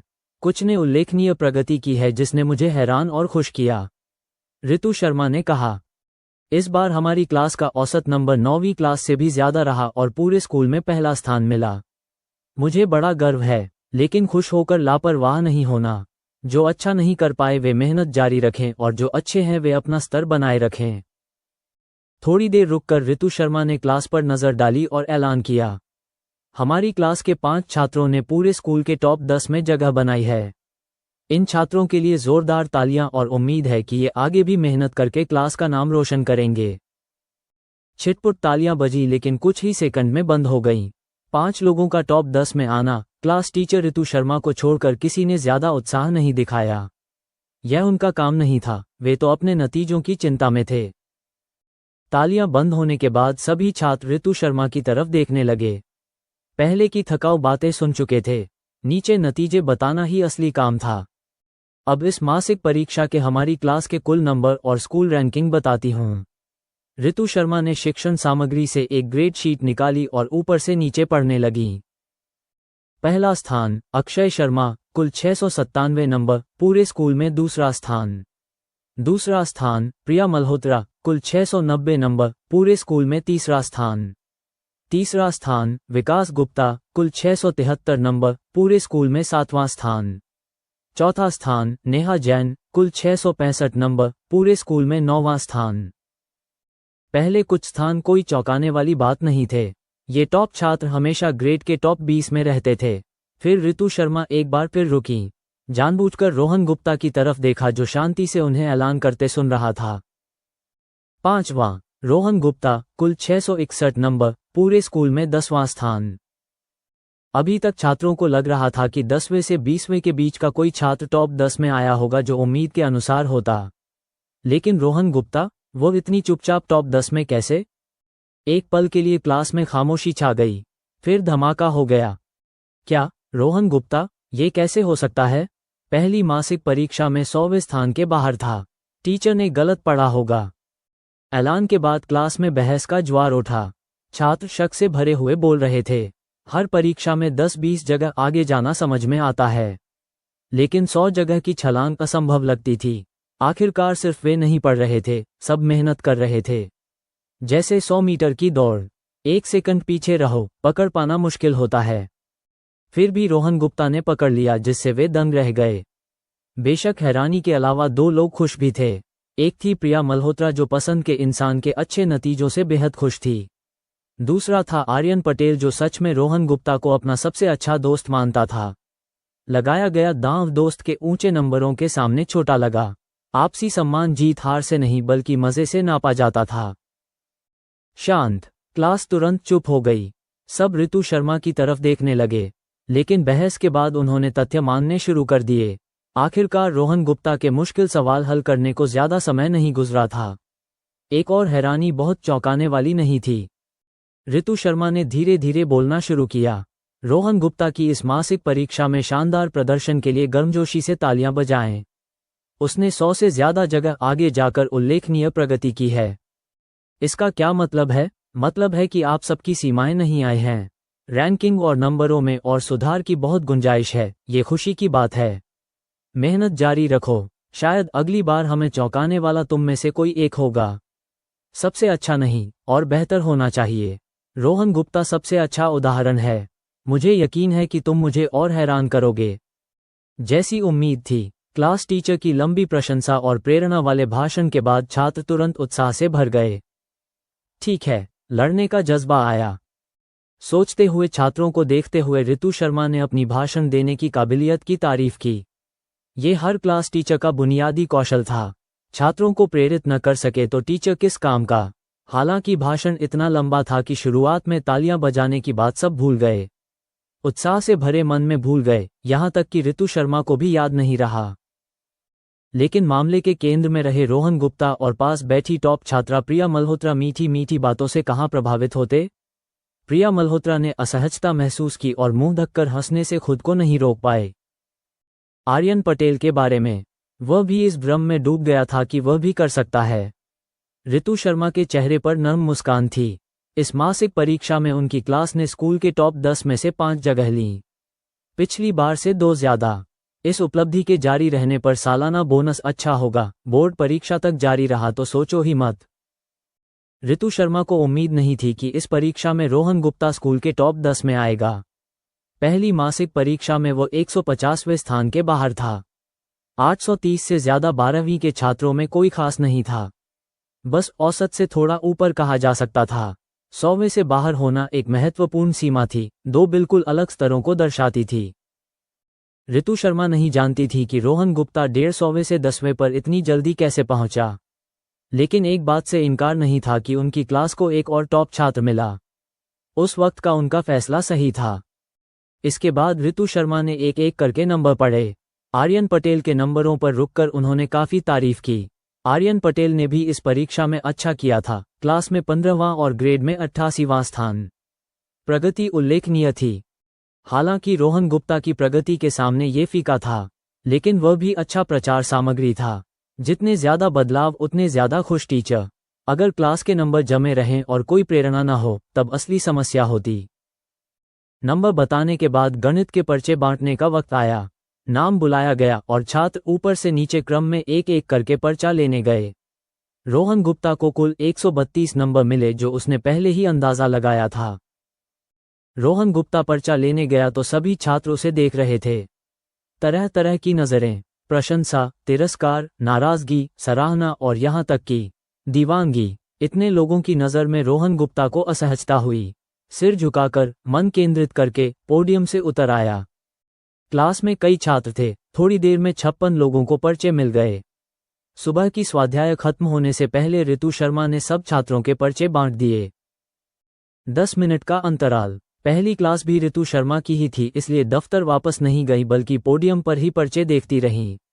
आखिरकार परीक्षा के बाद क्लास नहीं होती, सिर्फ एक काम होता था, पर्चे समीक्षा। जो अच्छा किए उनके चेहरे खिले हुए थे और मेहनत जारी रखने की योजना बना रहे थे। जो बुरा हुआ उनका मन बेचैन था। घरवालों का सामना करने और टीचर के जो ढेर होमवर्क देंगे उसका डर था। उनकी टीचर की एक खास आदत थी, मुश्किल सवाल गलत हो तो ठीक है, लेकिन आसान सवाल गलत हो तो माफ नहीं। उस ज्ञान बिंदु या सवाल को 10-20 बार लिखना होगा। पूरे स्कूल के टॉप 10 इसके अपवाद थे। इन छात्रों के प्रति टीचरों का रवैया था कि जो करना चाहिए करो। नंबर गिरे तो माफ नहीं, तुम्हें भी लिखना होगा। टीचरों का मानना था कि यह अलग व्यवहार टॉप छात्रों को और मेहनत करने और रैंक बनाए रखने के लिए प्रेरित करेगा। दूसरों को लिखते देखना और बात है, लेकिन खुद लिखना पड़े तो मनोवैज्ञानिक रूप से झेलना मुश्किल होगा। पहली क्लास खत्म होते ही आर्यन पटेल दौड़कर आया। रोहन गुप्ता से पूछे बिना नहीं रह सका। यार रोहन, इतने अच्छे नंबर कैसे आए? बताओ अपनी तरकीब। मैं इतनी मेहनत कर रहा हूं लेकिन थोड़ा ही सुधार हुआ। आर्यन पटेल ने रोहन गुप्ता के सामने बैठकर उत्सुकता से पूछा। सच में उसने इस बार बड़ा सुधार किया था, लेकिन रोहन गुप्ता की तुलना नहीं कर सकता था। जितना ऊपर जाओ उतना मुश्किल होता है। 200 से 400 पर जाना बेहद मुश्किल है, लेकिन 680 से 700 पर जाना उससे भी मुश्किल। बाद के चरण में हर एक नंबर के लिए बड़ी मेहनत चाहिए। ये तो बुद्धि का फर्क है, सीखा नहीं जा सकता। रोहन गुप्ता ने ठंडे स्वर में जवाब दिया। समझाए भी तो क्या कहे? मेहनत करो और रोज आगे बढ़ो। आर्यन पटेल शायद थूक दे, इसलिए पहले खुद थूको, यही समझदारी है। हाँ, प्रतिभा ऐसे ही दिखाई जाती है। तो पहले मेरे जैसे ही क्यों थे? ये तो नहीं दिखा था। आर्यन पटेल ने थूक दिया और पूरी तरह मना किया। नौजवान, हम भाई हैं। मैंने तुम्हारी इज्जत बचाने के लिए वैसा किया था। बहुत प्रतिभाशाली होना मुश्किल है। शक और जलन होती है, जैसे अभी तुम्हें हो रही है। इसीलिए मैं कम प्रोफाइल रखता हूँ। रोहन गुप्ता ने गंभीरता से आर्यन पटेल के कंधे पर थपकी देते हुए कहा। तुम मुझे मारना है क्या? मुझे दबाए बिना चैन नहीं? आर्यन पटेल ने रोहन गुप्ता का हाथ झटका और पलटवार किया। ये बहुत बेशर्मी थी, अब बर्दाश्त नहीं हो रहा था। कहने को कुछ नहीं था, तथ्य सामने था। रोहन गुप्ता जो भी कहे उसके पास कारण था। इतिहास विजेता लिखता है, जब तुमसे ज्यादा नंबर हों तो जो भी कहूं सच होगा। जब तुमसे ज्यादा पैसे हों तो लोग सुनते हैं, भरोसा करते हैं, पीछे चलते हैं। अगर तुम एक भिखारी होकर अपने सपनों, महत्वाकांक्षाओं और बड़ी कंपनियों को पछाड़ने की बात करो तो हा। पुलिस बुलाना बेहतर होगा। फुस। पास बैठी प्रिया मल्होत्रा दोनों की बहस देखकर जोर से हंस पड़ी। जानती थी कि मजाक हो रहा है। आर्यन पटेल हमेशा छेड़ा जाता था लेकिन हर बार खुशी से आगे बढ़ता था, जैसे पतंगा आग की तरफ। ये सोचना ही मजेदार था। तुम्हारा थोड़ा बचा खुचा घायल अभिमान ठीक करने के लिए रविवार रात खाना मैं खिलाऊंगा। KTV तुम दोगे? रोहन गुप्ता ने एक और कटाक्ष किया। ललित भाई का डायमंड कार्ड उसने साथ रखा था। मुफ्त में खाना कभी मत छोड़ो और शान भी दिखाओ। पहले खाते हैं, बाद में देखते हैं। बेशक जानता था कि ललित भाई को उसके खर्चों की जानकारी होगी, लेकिन तो क्या, जितने मजबूत रिश्ते उतना ललित भाई का भरोसा। अगर उनका कार्ड कभी इस्तेमाल न किया तो ललित भाई चिंता करेंगे। जब कोई नहीं समझ पाए कि किसका उधार है तो रिश्ता सबसे मजबूत होता है। जरूरत नहीं, खाने का भी मैं दूंगा। मैंने कहा है कि मैं खिलाऊंगा तो पिताजी जरूर पैसे देंगे। आर्यन पटेल ने मुंह बनाते हुए कहा। उसे लगा रोहन गुप्ता किसी फुटपाथ की दुकान पर खिलाएगा, इसलिए तुरंत मान गया। ठीक है, पढ़ाई पर वापस जाओ, अगली बार जीतने का मौका मिलेगा। रोहन गुप्ता ने मुस्कुराते हुए प्रोत्साहन दिया। मजाक तो हुआ, लेकिन जरूरत होने पर प्रोत्साहन भी देना चाहिए। गलतियां ठीक करने जा रहा हूं। आर्यन पटेल ने नाक चढ़ाई और कहते ही चला गया। अंदाजा लगाया जा सकता था कि अगले कुछ दिन छात्र बहुत व्यस्त रहेंगे। पर्चे बांटने और पर्चे समीक्षा के अलावा कोई क्लास नहीं। जो अच्छा करते हैं उनके लिए इन दिनों होमवर्क नहीं होता। रोहन गुप्ता को भी यह सुविधा मिली। 10 बार सवाल लिखने का रोमांच इतना जबरदस्त था कि सोचते ही सिहरन हुई। आर्यन पटेल के जाने के बाद प्रिया मल्होत्रा ने मुस्कुराते हुए रोहन गुप्ता से कहा, तुम दोनों की दोस्ती देखकर सच में जलन होती है। तुम्हारी कोई सबसे अच्छी सहेली नहीं? जलन किस बात की? उसे याद था कि प्रिया मल्होत्रा की हाई स्कूल में एक बेस्ट फ्रेंड थी। अभी कहाँ है नहीं पता, लेकिन यकीन था कि इसी शहर में है। बाद में दिल्ली की यूनिवर्सिटी में पढ़ी, काफी दूर। उसे कुछ बार सार्वजनिक जगहों पर मिला था, अभी उसका चेहरा तक याद नहीं था। इस क्लास में प्रिया मल्होत्रा की कोई खास सहेली नहीं थी, हमेशा से अकेले रहती थी। अगर उसे प्रिया मल्होत्रा का भविष्य का स्वभाव पता न होता तो सोचता कि ऑटिज्म है एक, लेकिन बहुत दूर है।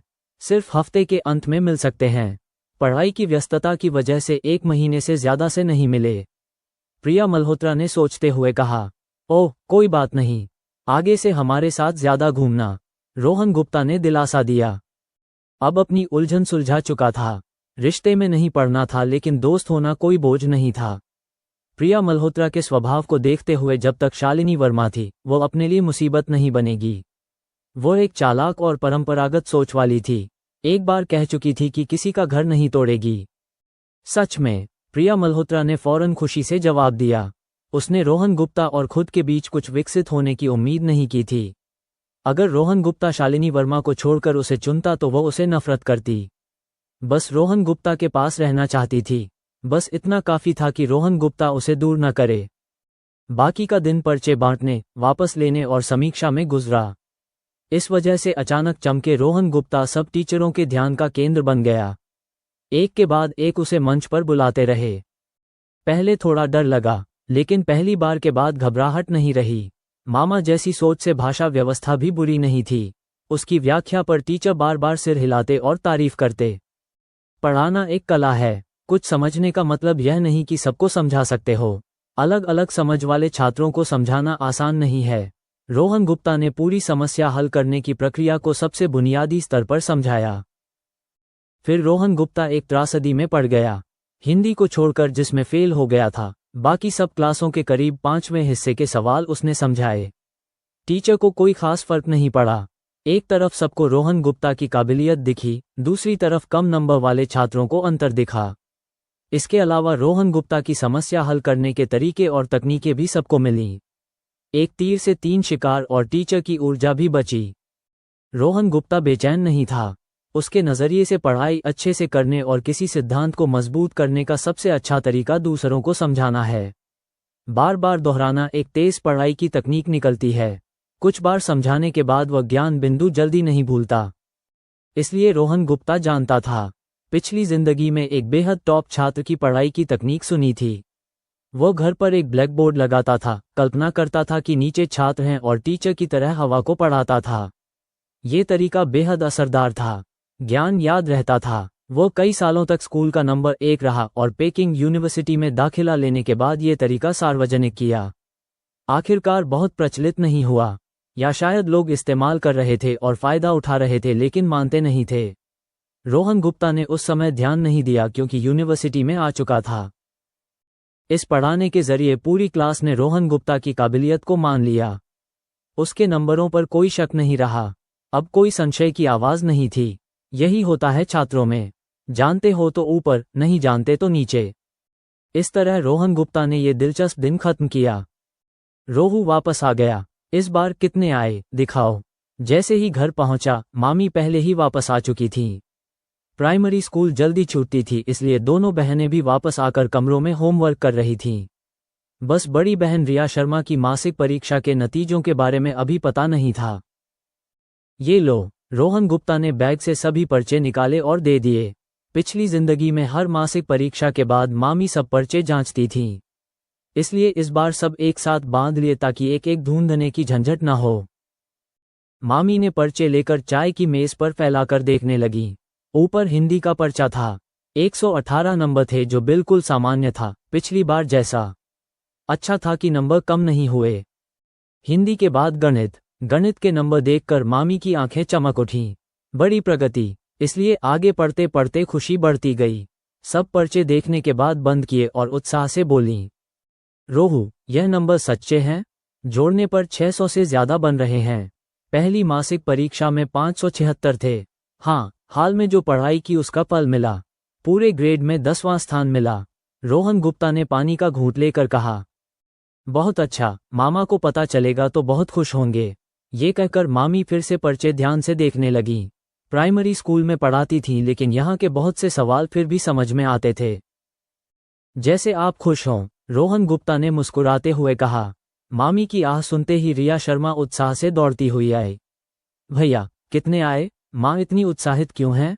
वो मामी के पास बैठकर रोहन गुप्ता के पर्चे देखने लगी। वाह भैया, तुमने नकल की होगी। पर्चे देखकर रिया शर्मा ने मुंह ढककर हैरानी से कहा। रोहन गुप्ता को जैसे किसी दूसरी दुनिया के जीव की तरह देखा। इस तरह की नज़र के बारे में रोहन गुप्ता को बहुत मज़ा आया। बड़ी बहन शायद ही कभी उसे इस तरह देखती थी। आमतौर पर उसके कलम पकड़ने के तरीके तक की आलोचना होती थी। उसके संतुष्ट होने तक काफ़ी नसीहतें मिलती थीं। रिया, यह अपने भाई के बारे में क्या कह रही हो? जल्दी माफी मांगो। मामी ने हल्के से रिया शर्मा के सिर पर थपकी दी और डांटा। भैया, माफ करना, अपनी प्यारी छोटी बहन को माफ कर दो। रिया शर्मा ने जीभ निकाली और रोहन गुप्ता को प्यारी नजरों से देखा। आदतन बोल दिया था, लेकिन लापरवाह वह भी जानती थी कि ऐसी बात जिम्मेदारी से नहीं करते। किसी को दुख हो सकता है। कोई बात नहीं, थोड़ी देर में स्वीकार न कर पाना सामान्य है। ऐसा ही होता है जब कोई बहुत प्रतिभाशाली हो। रोहन गुप्ता ने ये चाल नहीं खाई, सिर ऊंचा रखा। रिया शर्मा को माफी मांगते देखकर अच्छा लगा। हो, पूंछ बाहर निकल गई। रिया शर्मा ने बड़बड़ाया, तुम्हारी पूंछ है, तुम्हारी है, तुम्हारी है। दोनों भाई बहन को लड़ते देखकर मामी को हंसी आई। इस घर में जब हलचल होती है तो और अच्छा लगता है। अंदर कमरे में होमवर्क करती निया शर्मा भी दीदी और रोहन भाई की नोकझोंक सुनकर मन में मुस्कुरा रही थी। उसे भी खुशी हुई। थोड़ी देर बाद मामा संजय शर्मा घर आए। रोहन गुप्ता के नंबर देखकर वे भी बेहद खुश हुए। इस मौके पर उन्होंने तुरंत बाहर खाने का फैसला किया। एक बड़ी हांडी में हॉटपॉट। माहौल जीवंत और गर्म था। शुक्रवार, रोहन गुप्ता को ललित भाई से 8 करोड़ 35 लाख मिले। उसने तुरंत पैसे खाते में ट्रांसफर कर दिए।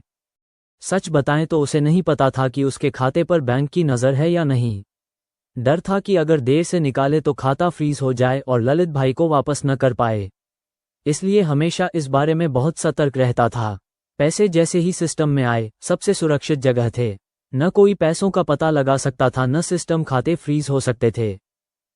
असल में रोहन गुप्ता ज्यादा सोच रहा था। बैंक के इतने बड़े लेन देन पर नजर रखती हैं, लेकिन प्रक्रियागत सीमाएं हैं। पैसे आते वक्त बैंकिंग प्रणाली इसे असामान्य मानती है, लेकिन सिस्टम बाहर निकालते वक्त वैधानिकता और एन्क्रिप्शन से ढक देता है। सरल भाषा में कहें तो सिस्टम बैंक की निगरानी को स्वतः बदल देता है या चकमा देता है। आखिरकार यह सिर्फ घरेलू रुपये का चक्कर है, विदेशी मुद्रा नहीं। अगर होती तो झंझट होती। केंद्रीय बैंक के साथ समझौते की तो बात ही छोड़ो, बैंक के अंदरूनी निपटान में ही लाल निशान लगता और मुख्य निगरानी लक्ष्य बन जाता। ललित भाई ने आखिरकार इन पैसों का क्या किया, यह उसके काम की बात नहीं थी। मान लो देश के विदेशी मुद्रा भंडार में इजाफा हुआ। उसे एक आंकड़ा याद था। कहते हैं कि सन 2007 की पहली छमाही में देश के विदेशी मुद्रा भंडार में 260 अरब डॉलर से ज्यादा की बढ़ोतरी हुई। इसमें से 120 अरब डॉलर व्यापार अधिशेष से और 30 अरब से ज्यादा विदेश में निवेश से काटें। बाकी 100 अरब डॉलर कहां से आए? यह एक अनगिनत आंकड़ा है। बेशक इसमें विदेशी मुद्रा के वैध स्रोत भी होंगे, लेकिन अगर ये अंधेरे में काम करने वाले व्यापारियों का हिस्सा बस 5% भी हो तो बाजार का अंदाजा लगाया जा सकता है। बहरहाल, वे देश के विदेशी मुद्रा भंडार में बढ़ोतरी कर रहे थे। यह एक अच्छी बात मानी जा सकती है। देश में हमेशा विदेशी मुद्रा की कमी रही है। भले ही भविष्य में 3 ट्रिलियन का भंडार हो जाए, बहुत लगता है। लेकिन जब सब जरूरतें जोड़ें तो ज्यादा नहीं है। सब मिलाकर अगर देश को 6 महीने तक विदेशी मुद्रा आमदनी न हो तो दह जाएगा। सन 2004 में तो और भी। विदेशी मुद्रा कमाना अभी भी मुख्य सोच है, आयात बढ़ाना और निर्यात घटाना। इसलिए रोहन गुप्ता ने खुद को बिना अपराध बोध के काम करने का एक कारण ढूंढ लिया। विदेशी मुद्रा कमाना, यह एक जरूरत है। कुछ भी करते वक्त हर किसी को खुद को न्यायोचित ठहराने का एक बहाना और कारण चाहिए होता है। चाहे कितना भी अतार्किक हो, एक होना ही काफी है। रविवार सुबह रोहन गुप्ता मिनीवैन से ललित भाई को पैसे पहुंचाने गया। 1 करोड़ डॉलर गिनने में लगभग 1 घंटा लगा। सौभाग्य से नोट गिनने की मशीनें जली नहीं।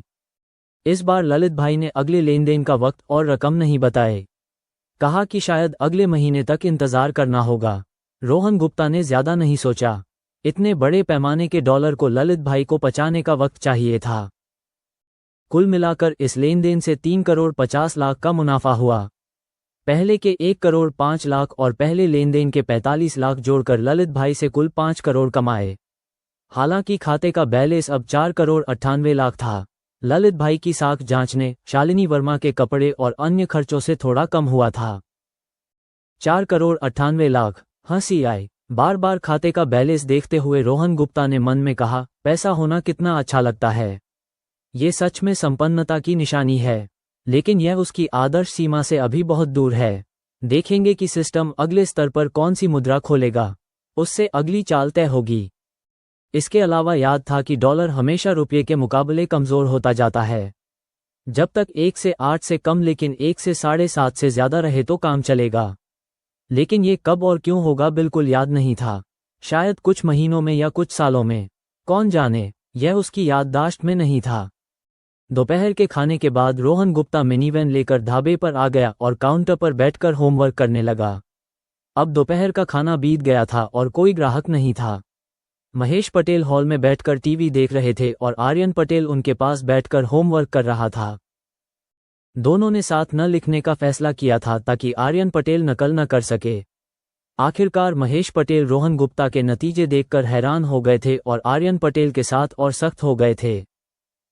छोटे बॉस, तरबूज खाओ। अंजलि मेहरा ने उसे तरबूज का एक टुकड़ा दिया। पास का छोटा चेहरा देखकर अंजलि मेहरा के मन में एक हल्की सी खिंचाव हुई। आखिरकार हर युवा लड़की की कोई पसंद होती है, खासकर जब रोहन गुप्ता इतना उत्कृष्ट हो। लेकिन उम्र और दर्जे का फर्क उसे मन में ही रखने पर मजबूर करता था। ठीक है, आप भी खाओ। रोहन गुप्ता ने तरबूज लिया। इस मौसम में तरबूज बहुत महंगा था, लेकिन उनके बड़े ढाबे में इसकी सामर्थ्य थी। रोहन गुप्ता के आते ही महेश पटेल ने 5 तरबूज काटवाए। ढाबे के सभी अहम लोगों को एक एक और बाकी वेटरों और रसोई कर्मचारियों में बांट दिए। रोहू, यहाँ क्या कर रहे हो? रोहन गुप्ता के कान में एक आवाज आई। ऊपर देखा तो मामा थे, लेकिन इस वक्त मामा के पीछे एक अनजाना अधेड़ उम्र का आदमी पुलिस की वर्दी में खड़ा था। संभवतः शहर के थाने का कोई बड़ा अधिकारी था। होमवर्क कर रहा हूँ, आर्यन के साथ आज रात खाने जाना है। रोहन गुप्ता ने गाने वाली बात छुपा ली। मनोरंजन की जगह जाने की बात कम बताना ही अच्छा था, कहीं मामा न डांट दें। दरअसल कल रात जाने का प्लान था। रविवार अगला दिन था, लेकिन प्रिया मल्होत्रा को अचानक कुछ काम आ गया था, इसलिए एक दिन बाद किया। हाँ, होमवर्क ध्यान से करो। आज रात हमारा खाना यहाँ रह जाएगा। बॉस लालाजी, कुछ खास व्यंजन बनवाए। मामा संजय शर्मा ने महेश पटेल की तरफ मुड़कर कहा। महेश पटेल ने जवाब दिया और रसोई में चले गए। युगांग, ये कौन है? बड़े पुलिस अधिकारी ने मजाक में पूछा। रोहू, ये हमारे शहर की राजनीतिक और कानूनी समिति के सचिव विनोद खन्ना जी हैं। यह मेरा भांजा रोहन गुप्ता है। ये ढाबा उसके सहपाठी के परिवार का है। मामा संजय शर्मा ने जल्दी से परिचय करवाया। हाँ, नौजवान जरूर अच्छे छात्र होंगे, विनोद खन्ना ने हंसते हुए कहा। अंकल, आप तारीफ कर रहे हैं। आप तो सच में। रुको, इसे क्या कहते हैं? रोहन गुप्ता ने मजाक किया। ऐसे अहम लोगों के सामने छात्र की तरह पेश आना जरूरी था। उन्होंने बहुत लोगों के मुसीबत में फंसते देखा है, इसलिए भूमिका निभाना सही था। अगर तुरंत चापलूसी शुरू की तो सोचते कि उम्र के लिहाज से बहुत दुनियादार है। हाँ, यह नौजवान सच में बातें जानता है। विनोद खन्ना जोर से हंसे। सेक्रेटरी साहब, ऊपर कमरे में चलते हैं। रोहू, होमवर्क करो और आज रात जल्दी घर आना, मामा संजय शर्मा ने कहा। मालिक का खुश होना देखकर महेश पटेल को भी खुशी हुई और मन में रोहन गुप्ता को शाबाशी दी। रोहन गुप्ता की काबिलियत जानते थे, ऐसा सरल मुहावरा गलत करना नामुमकिन था। समझ गया, रोहन गुप्ता ने माना। मामा संजय शर्मा और बाकी ऊपर चले गए। रोहन गुप्ता जानता था कि हाल में मामा संजय शर्मा अपने मेहमानों को अक्सर यहाँ खिलाते थे, आमतौर पर उधार पर। ये रोहन गुप्ता की गुजारिश पर था। मामा संजय शर्मा ने मना नहीं किया। भांजा इतना अच्छा कर रहा था, वे भी फायदा उठा सकते थे। आखिरकार कहीं और खिलाते तो भी पैसे लगते। बेशक पूरी तरह भांजे का फायदा नहीं उठाएंगे। जहां रिम्बर्समेंट मिले वहां अपना पैसा नहीं लगाते। सिर्फ निजी खाने का हिसाब रोहन गुप्ता के खाते में जाता। वे आधे घंटे रहकर चले गए। शायद कोई जरूरी काम था। रोहन गुप्ता ने नहीं पूछा। ऐसी बातों में दखल देना ठीक नहीं। शाम को प्रिया मल्होत्रा वादे के मुताबिक ढाबे पर आई। उसके चेहरे पर मुस्कान देखकर लगा सब ठीक है। रोहन गुप्ता को दूसरों की निजी जिंदगी में ताक झांक में रुचि नहीं थी। जब तक हल हो गया, ठीक है। यार रोहन, हम कहाँ जा रहे हैं? तुम इतने राजदार क्यों हो रहे हो? गाड़ी में बैठते ही आर्यन पटेल ने पूछे बिना नहीं रहा। रोहन गुप्ता ने खाने की बात कही थी लेकिन जगह नहीं बताए। दोपहर में कई बार पूछा था लेकिन रोहन गुप्ता ने नहीं बताया। पहुंचकर पता चलेगा, रोहन गुप्ता ने रहस्यमय मुस्कान के साथ कहा। ठीक है, जैसी मर्जी, चाहे जो खिलाओ, मैं बुरी समीक्षा दूंगा। आर्यन पटेल ने बाहें बांधकर लापरवाही से कहा। हाँ, ठीक है, देखता हूँ बाद में बुरी समीक्षा देते हो, रोहन गुप्ता ने हंसते हुए कहा। प्रिया मल्होत्रा दोनों की बहस देखती रही, उंगलियां खिलाती रही, मुस्कुराते हुए कुछ नहीं बोली। थोड़ी देर बाद गाड़ी तियानफू होटल के सामने रुकी। नाम शुभ है, रोहन गुप्ता के दिमाग में आसमान और जमीन, ऊंचाई और विशालता के शब्द आए। बढ़िया नाम है। होटल नदी के किनारे स्थित था। शानदार दृश्य और बड़ा परिसर। 28 मंजिली मुख्य इमारत और 2 9 मंजिली सहायक इमारतें समकोण पर बनी थीं। पहली 9 मंजिलें मुख्यतः खाने, मनोरंजन और फुर्सत के लिए थीं। 9 के ऊपर कारोबारी बैठकों और आवास के लिए। प्रवेश द्वार पर बैनर देखकर रोहन गुप्ता को पता चला कि यहाँ एक सिनेमा भी है, लेकिन सिर्फ एक स्क्रीन जो पूरे दिन मांग पर चलती थी। ये जगह सच में उच्च स्तरीय थी, जैसे किसी नए अमीर का काम हो। जो भी सुविधा दी जा सकती थी दी गई थी। 5 सितारा होटल में फिल्म दिखाने की सुविधा कभी नहीं सुनी थी। लगता है सच में बहुत कम जानता था, ललित भाई ने सब सोचा था। अमीर और बेफिक्र होना अच्छा है। इमारत देखकर रोहन गुप्ता ने शरारत से सोचा कि अगर दोनों सहायक इमारतें मुख्य के दोनों तरफ होती तो एक खंभे से आसमान थामने जैसा नहीं लगता। फिर उसे एक मशहूर इमारत याद आई। इस ख्याल से रोहन गुप्ता हंस पड़ा। यार रोहन, क्या हुआ? हमें यहाँ क्यों लाए? हॉटपॉट खाने? आर्यन पटेल ने इधर उधर देखते हुए पूछा। देखा कि ड्राइवर ने होटल के अंदर नहीं बल्कि सड़क के किनारे रोकी थी। रोहन गुप्ता ने कुछ नहीं कहा, भाड़ा दिया और उतर गया। आर्यन पटेल तियानफू होटल के ठीक सामने की दुकानों की बात कर रहा था, जिनमें एक हॉटपॉट रेस्तरां था जिसका बड़ा बोर्ड दूर से दिखता था। वो कल्पना भी नहीं कर सकता था कि रोहन गुप्ता उन्हें 5 सितारा होटल में खिलाएगा। कुछ नहीं, बस हंसी आई। रोहन गुप्ता ने आखिरकार हंसी रोककर कहा, ठीक है, जैसी मर्जी। आर्यन पटेल ने मुंह फेर लिया। चलो। रोहन गुप्ता तियानफू होटल की तरफ चला तो दोनों नहीं हिले। यार रोहन, गलत तरफ जा रहे हो। वो रहा। आर्यन पटेल ने हॉटपॉट रेस्तरां की तरफ इशारा किया। बकवास बंद करो और जल्दी आओ। रोहन गुप्ता ने बिना पलटे हाथ आगे हिलाया। प्रिया मल्होत्रा और आर्यन पटेल ने एक दूसरे को देखा और जल्दी से पीछे आए। यार, जानता था तुम अमीर हो, लेकिन इतना दिलदार होगे नहीं सोचा था। आर्यन पटेल ने जल्दी से रोहन गुप्ता के साथ कदम मिलाया। चलो, जो मन में आए ऑर्डर करो। देख रहा हूँ यहाँ बिजनेस के टीवी भी है। बाद में खूब गाना गाएंगे। यहाँ सब सुविधाएं हैं। अब उसके टीवी हॉल में जाने का मन नहीं। रोहन गुप्ता चलते हुए बोला। ठीक है, ऐसा खर्च करवाऊंगा कि तुम खून थूको। ये काम करके ही छोड़ूंगा। आर्यन पटेल ने मुट्ठी बांधते हुए कहा। बेशक बस मुंह से बोल रहा था, शब्दों में तो पिछड़ना नहीं था। ठीक है, देखता हूं कर पाते हो या नहीं। रोहन गुप्ता ने उकसाया। आखिरकार सब मुफ्त था तो फायदा उठाना चाहिए। बस देखना क्या होता है। आर्यन पटेल ने मुट्ठी हिलाई। पहले रोहन गुप्ता का पैसा बचाना चाहता था, लेकिन ये सुनकर तय किया कि सबसे महंगी चीजें ऑर्डर करेगा। रोहन गुप्ता को पछताना है। हाँ, यही तय किया। तो देखते हैं। रोहन गुप्ता ने कंधे उचकाए। इस सब मजाक के बीच रोहन गुप्ता और बाकी दोनों होटल के मुख्य द्वार में दाखिल हो गए। जल्दी ही सब होटल के प्रवेश द्वार पर पहुंचे। दरवाजेदार ने रोहन गुप्ता और उसके साथियों को पहले ही देख लिया था। टैक्सी में आने के बावजूद कोई हिकारत नहीं दिखाई। 5 सितारा होटल का स्टाफ इस मामले में बेहतरीन प्रशिक्षित था। खासकर दरवाजेदार मेहमानों से पहले संपर्क का बिंदु होने की वजह से उनके स्वभाव और सामाजिक व्यवहार पर बहुत कड़ी जरूरतें थीं। नमस्कार साहब, क्या आपने बुकिंग की है? दरवाजेदार ने पास आकर पूछा। रोहन गुप्ता ने सिर हिलाया। फोन नंबर ही नहीं पता था, बुकिंग कहाँ से होती? रोहन गुप्ता का सिर हिलाना देखकर दरवाजेदार के माथे पर हल्का सा बल पड़ा। ये चरम व्यस्तता का वक्त था और शहर में यही इकलौता 5 सितारा होटल था। बुकिंग के बिना उचित जगह मिलना मुश्किल होगा।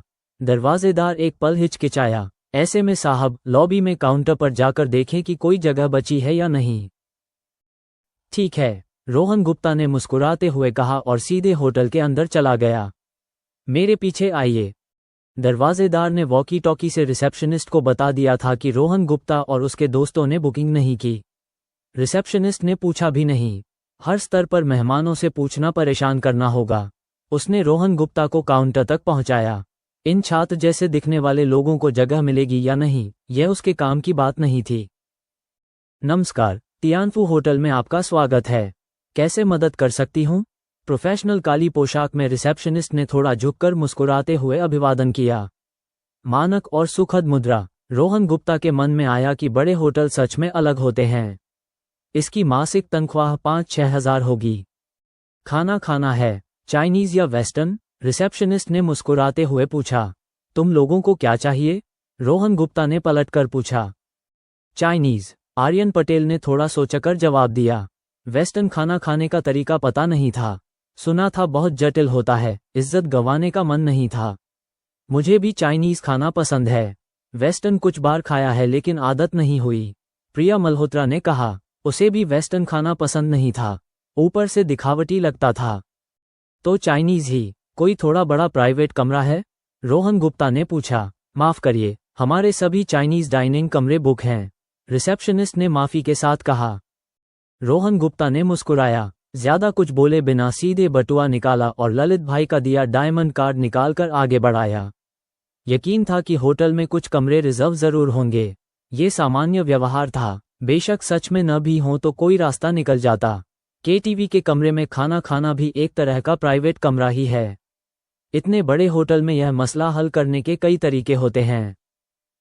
रिसेप्शनिस्ट ने कार्ड देखा और चौंक गई। एक याद कौन थी? समूह का डायमंड कार्ड। एक पल रुकिए, उसने वॉकी टॉकी उठाया। मैनेजर, फ्रंट डेस्क पर एक डायमंड वीआईपी मेहमान हैं, कृपया आइए। ये कहकर उसने रोहन गुप्ता की तरफ आदरपूर्वक कहा। साहब, हमारे लॉबी मैनेजर अभी आ रहे हैं। 20 सेकंड के अंदर रोहन गुप्ता ने तेज कदमों की आवाज सुनी। सुपरवाइजर की वर्दी में एक सुंदर महिला आई। रोहन गुप्ता से डायमंड कार्ड लेकर असलियत जांचने के बाद आदरपूर्वक पूछा, क्या आप रोहन जी हैं? रोहन गुप्ता चौंका, पूछा, आप मुझे जानती हैं? सुंदर मैनेजर ने मुस्कुराते हुए कहा, जब हमारा समूह हर कार्ड जारी करता है तो सभी मैनेजरों को उच्च स्तरीय वीआईपी के नाम बताए जाते हैं। हर कार्ड का एक सीरियल नंबर होता है, उससे मिलान होता है। Serial number? कौन सा? रोहन गुप्ता ने माथे पर बल डाला। ये देखिए, यहाँ 8 अंक है। लॉबी मैनेजर ने कार्ड वापस देते हुए समझाया। रोहन गुप्ता ने कार्ड लेकर ध्यान से देखा। सच में नीचे बाईं तरफ एक अंक था। रंग धुंधला था और काले कार्ड पर दिखता नहीं था, इसलिए पहले ध्यान नहीं दिया। अब तक ध्यान कार्ड के चारों तरफ छोटे छोटे हीरों पर था। ओह, पहले ध्यान नहीं दिया, रोहन गुप्ता ने थोड़ा शर्मिंदे होते हुए कहा। रोहन जी, सच में कुछ दिन पहले हमारे जनरल मैनेजर ललित जी यहाँ आए थे। उन्होंने खास ताकीद की थी कि अगर आप आएं तो उन्हीं की तरह सबसे ज्यादा उत्साह और उच्चतम सेवा के साथ आपका स्वागत हो। रोहन गुप्ता ने मुस्कुराते हुए पूछा, आपका बहन का क्या नाम है? रोहन गुप्ता के बहन कहने पर लॉबी मैनेजर के गाल थोड़े लाल हो गए और उसने धीरे से कहा, आप तारीफ कर रहे हैं। रिया जी, मेरा नाम रिया है। रिया, रोहन गुप्ता ने दोहराया, उचित नाम है। बहरहाल, उसके काम की बात नहीं। रोहन गुप्ता ने ये बेकार का ख्याल झटका। फिर रोहन गुप्ता ने रिया से डायमंड कार्ड लेकर सावधानी से बटुए में रखा और फिर पूछा, रिया दीदी, मैं और मेरे सहपाठी यहाँ खाने आए हैं, कोई प्राइवेट कमरा उपलब्ध है? बिना एक पल हिचकिचाए रिया ने कहा, जी, हम तुरंत सबसे बड़ा प्राइवेट कमरा तैयार करते हैं। ये बाहरी मेहमानों के लिए खुला नहीं है और इस साल खुलने के बाद से सिर्फ चेयरमैन ने इस्तेमाल किया है। पहली बार इतने माननीय मेहमान का स्वागत हो रहा है। इधर आइए। ये कहकर उसने वॉकी टॉकी उठाया। 9वीं मंजिल, क्षितिज कक्ष खोलो। प्राप्त हुआ। रोहन गुप्ता ने सिर हिलाया। ठीक है, आप व्यवस्था करें। फौरन रिया रोहन गुप्ता और उसके दोस्तों को 9वीं मंजिल पर ले गई। एक चक्कर लगाकर वे क्षितिज कक्ष में पहुंचे और बैठ गए। ये कहना होगा कि यह आम जनता के लिए न खुलने वाला शाही कमरा था। पूरे कमरे का क्षेत्रफल कम से कम 230 वर्ग मीटर था। सजावट अविश्वसनीय रूप से भव्य थी। केटीवी की सुविधा, अलग शौचालय और स्वागत क्षेत्र, महजोंग टेबल और बहुत कुछ। सब कुछ था। एक विशाल डाइनिंग टेबल जिस पर आराम से 20 लोग बैठ सकते थे। उस वक्त कमरे में परिचारक पहले से तैयार थे। चाय और पेय पदार्थ भी तैयार थे। कमरे की सफाई और ताज़े फूलों से स्पष्ट था कि रोज रखरखाव और अपडेट होता था। उस वक्त मेज पर कई तरह के नाश्ते और फलों की थालियां सजी थीं। कुछ सूखे मेवे और फल रोहन गुप्ता ने पहले कभी नहीं देखे थे। आर्यन पटेल बैठते ही सब कुछ उठाकर खाने लगा। प्रिया मल्होत्रा ने भी सूरजमुखी के बीज उठाए और चबाने लगी। रिया ने पूछा कि ऑर्डर करेंगे या सबसे अच्छा सेट मील लेंगे। रोहन गुप्ता ने प्रिया मल्होत्रा और आर्यन पटेल की राय ली। दोनों ऑर्डर करने में आलस और पहली बार होने की वजह से अनजान भी थे, इसलिए सीधे सेट मील ले लिया। कृपया थोड़ी देर रुकिए, जितनी जल्दी हो खाना परोसेंगे, रिया ने कहा और बाहर चली गई। 2 वेटर चाय और पानी परोसकर दरवाजे के पास खड़े हो गए। बोर होकर प्रिया मल्होत्रा एक तरफ रखे मेन्यू को उठाने गई जो बहुत बड़ा था। उसकी आंखें बड़ी बड़ी होती गईं। रोहन गुप्ता, यहाँ के व्यंजन इतने महंगे हैं। सबसे महंगा 10,000 का है, प्रिया मल्होत्रा ने हैरानी से कहा। उसका परिवार ठीक ठाक था और उसने बहुत कुछ देखा था, लेकिन इतने महंगे व्यंजन पहले कभी नहीं देखे थे। खाने की तो बात ही दूर। क्या, मुझे भी दिखाओ। ये सुनकर आर्यन पटेल भी उठकर झांकने लगा। 13,888 रुपये का टैग देखकर उसकी आंखें बाहर निकल आईं। सच में? यार रोहन, तुम्हारा तो खून बह जाएगा। मुझे खाने का पैसा नहीं देना, रोहन गुप्ता ने बिना मुड़े हंसते हुए कहा।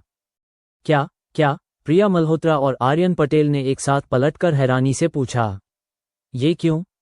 मालिक से दोस्ती है, उसने मुझे एक मेंबरशिप कार्ड दिया है, यहाँ मुफ्त में खा सकता हूँ, रोहन गुप्ता ने समझाया। ये सुनकर दोनों ने एक दूसरे को देखा, लेकिन विषय आगे नहीं बढ़ाया ताकि निजता में दखल न हो। बस खाने का मजा लेने पर ध्यान दिया। पहले रोहन गुप्ता का पैसा बर्बाद होने की चिंता थी, लेकिन चुप हो गए। चिंता बेकार थी तो फिर शिष्टाचार नहीं। चालाक रोहन, ये भी ठीक है। गाने का पैसा भी बच गया, आर्यन पटेल ने बड़बड़ाया। बच नहीं सकते, अगली बार तुम्हें खिलाना होगा, रोहन गुप्ता ने हंसते हुए कहा। तुम मेरे जेब खर्च को क्यों नहीं बचने देते? आर्यन पटेल इस पर भड़का। पैसों से करते क्या हो? कुछ चाहिए? रोहन गुप्ता ने पलटवार किया। मैं उन बच्चों को दूंगा जो स्कूल नहीं जा पाते, आर्यन पटेल ने जल्दी से कुछ सोचकर कहा। करीब 10 मिनट बाद एक एक करके व्यंजन आने लगे। मेज पर 20 से ज्यादा व्यंजन देखकर समझ आया कि सेट मील थोड़ा ज्यादा था, लेकिन कुछ नहीं कहा। जो बचे वो पैक करा लेंगे, बर्बाद नहीं होगा। यार रोहन, ये बहुत अच्छा है। ये भी बढ़िया है। यार रोहन, एक और 2 लेने वाला हूँ। जल्दी क्या है, कटोरे में जो है वो तो खत्म करो पहले। सही है आर्यन, धीरे खाओ, गले में न अटकाओ, रोहन गुप्ता ने इत्मीनान से खाया। आर्यन पटेल ने बेचैनी से शुरू किया। प्रिया मल्होत्रा ने एक लेडी की तरह धीरे धीरे चबाकर खाया। दोनों वेटरों ने महसूस किया कि उनका यहाँ होना असहजता पैदा कर रहा है और बाहर चले गए।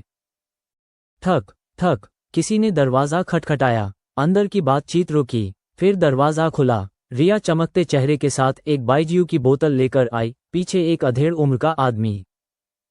परेशान तो नहीं किया न? रिया ने मुस्कुराते हुए कहा। उत्सुकता से रोहन गुप्ता ने पूछा। बिल्कुल नहीं। ये कौन है? अधेड़ आदमी ने हंसते हुए कहा। मिलकर अच्छा लगा। मैं तियानफू होटल का जनरल मैनेजर विजय मेहता हूँ। हमारे होटल का नियम है कि हर वीआईपी मेहमान के यहाँ आने पर होटल के प्रभारी को आकर टोस्ट करना होता है। टोस्ट के बारे में रोहन गुप्ता को पता था। ज्यादातर होटलों में यह नियम होता है। आमतौर पर लॉबी मैनेजर करता है। जनरल मैनेजर का टोस्ट करना दुर्लभ था। उम्मीद है रोहन जी आगे भी हमारे होटल में आते रहेंगे, विजय मेहता ने हंसते हुए कहा।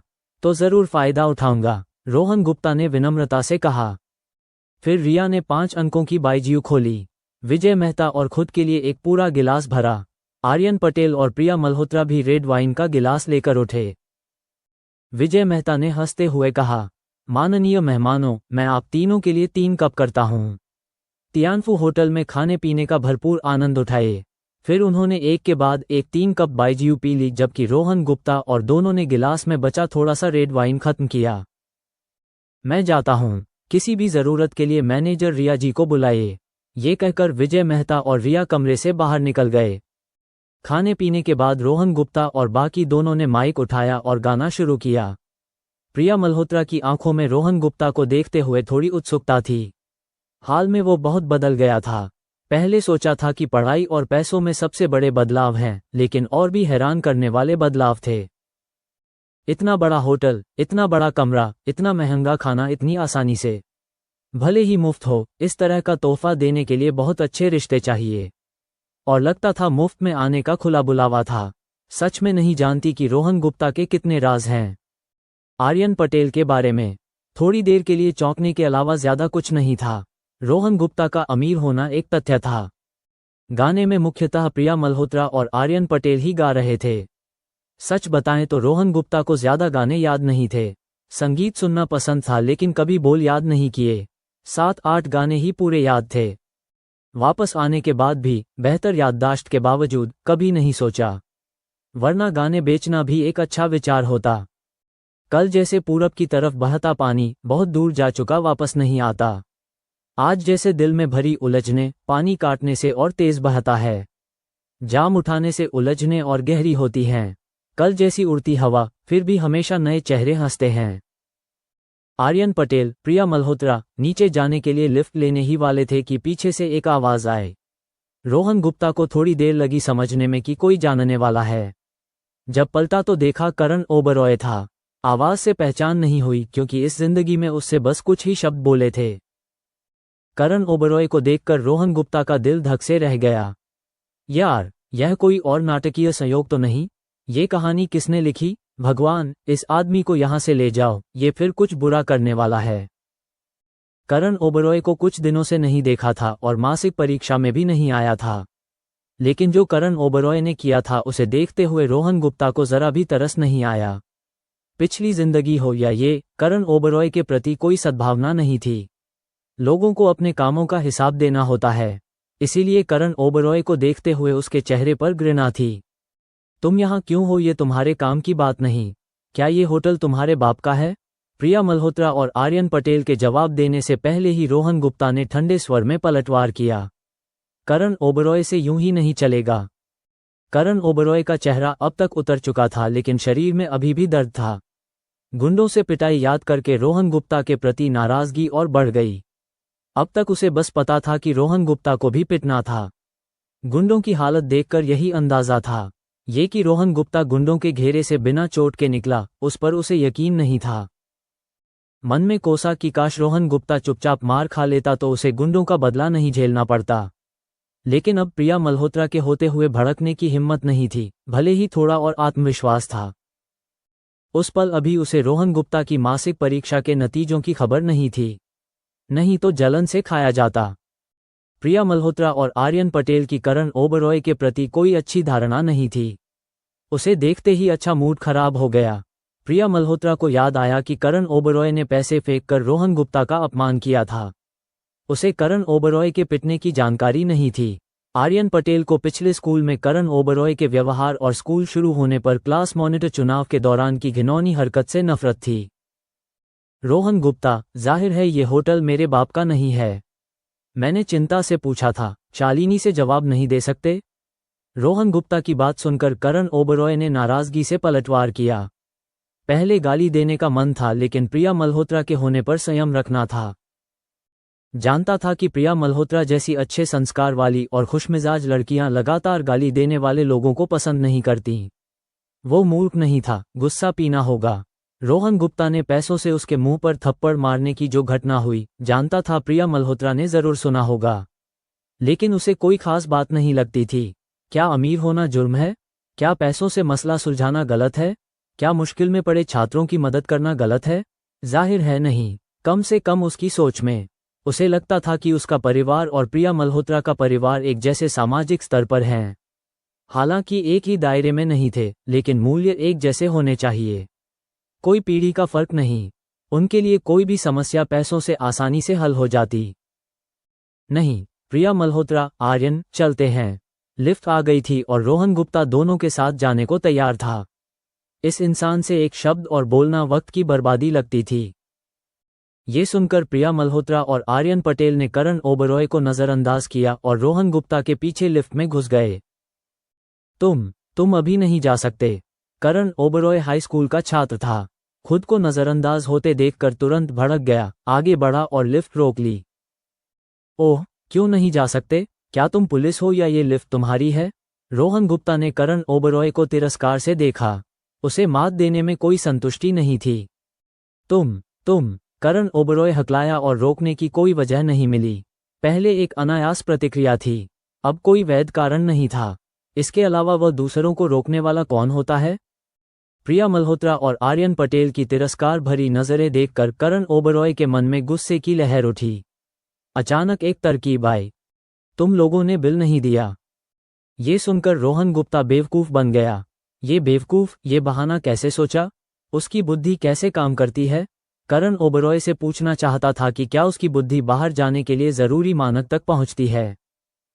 लेकिन फिर सोचा, हाई स्कूल का छात्र होने पर दिमाग थोड़ा धीमा होना समझ में आता है।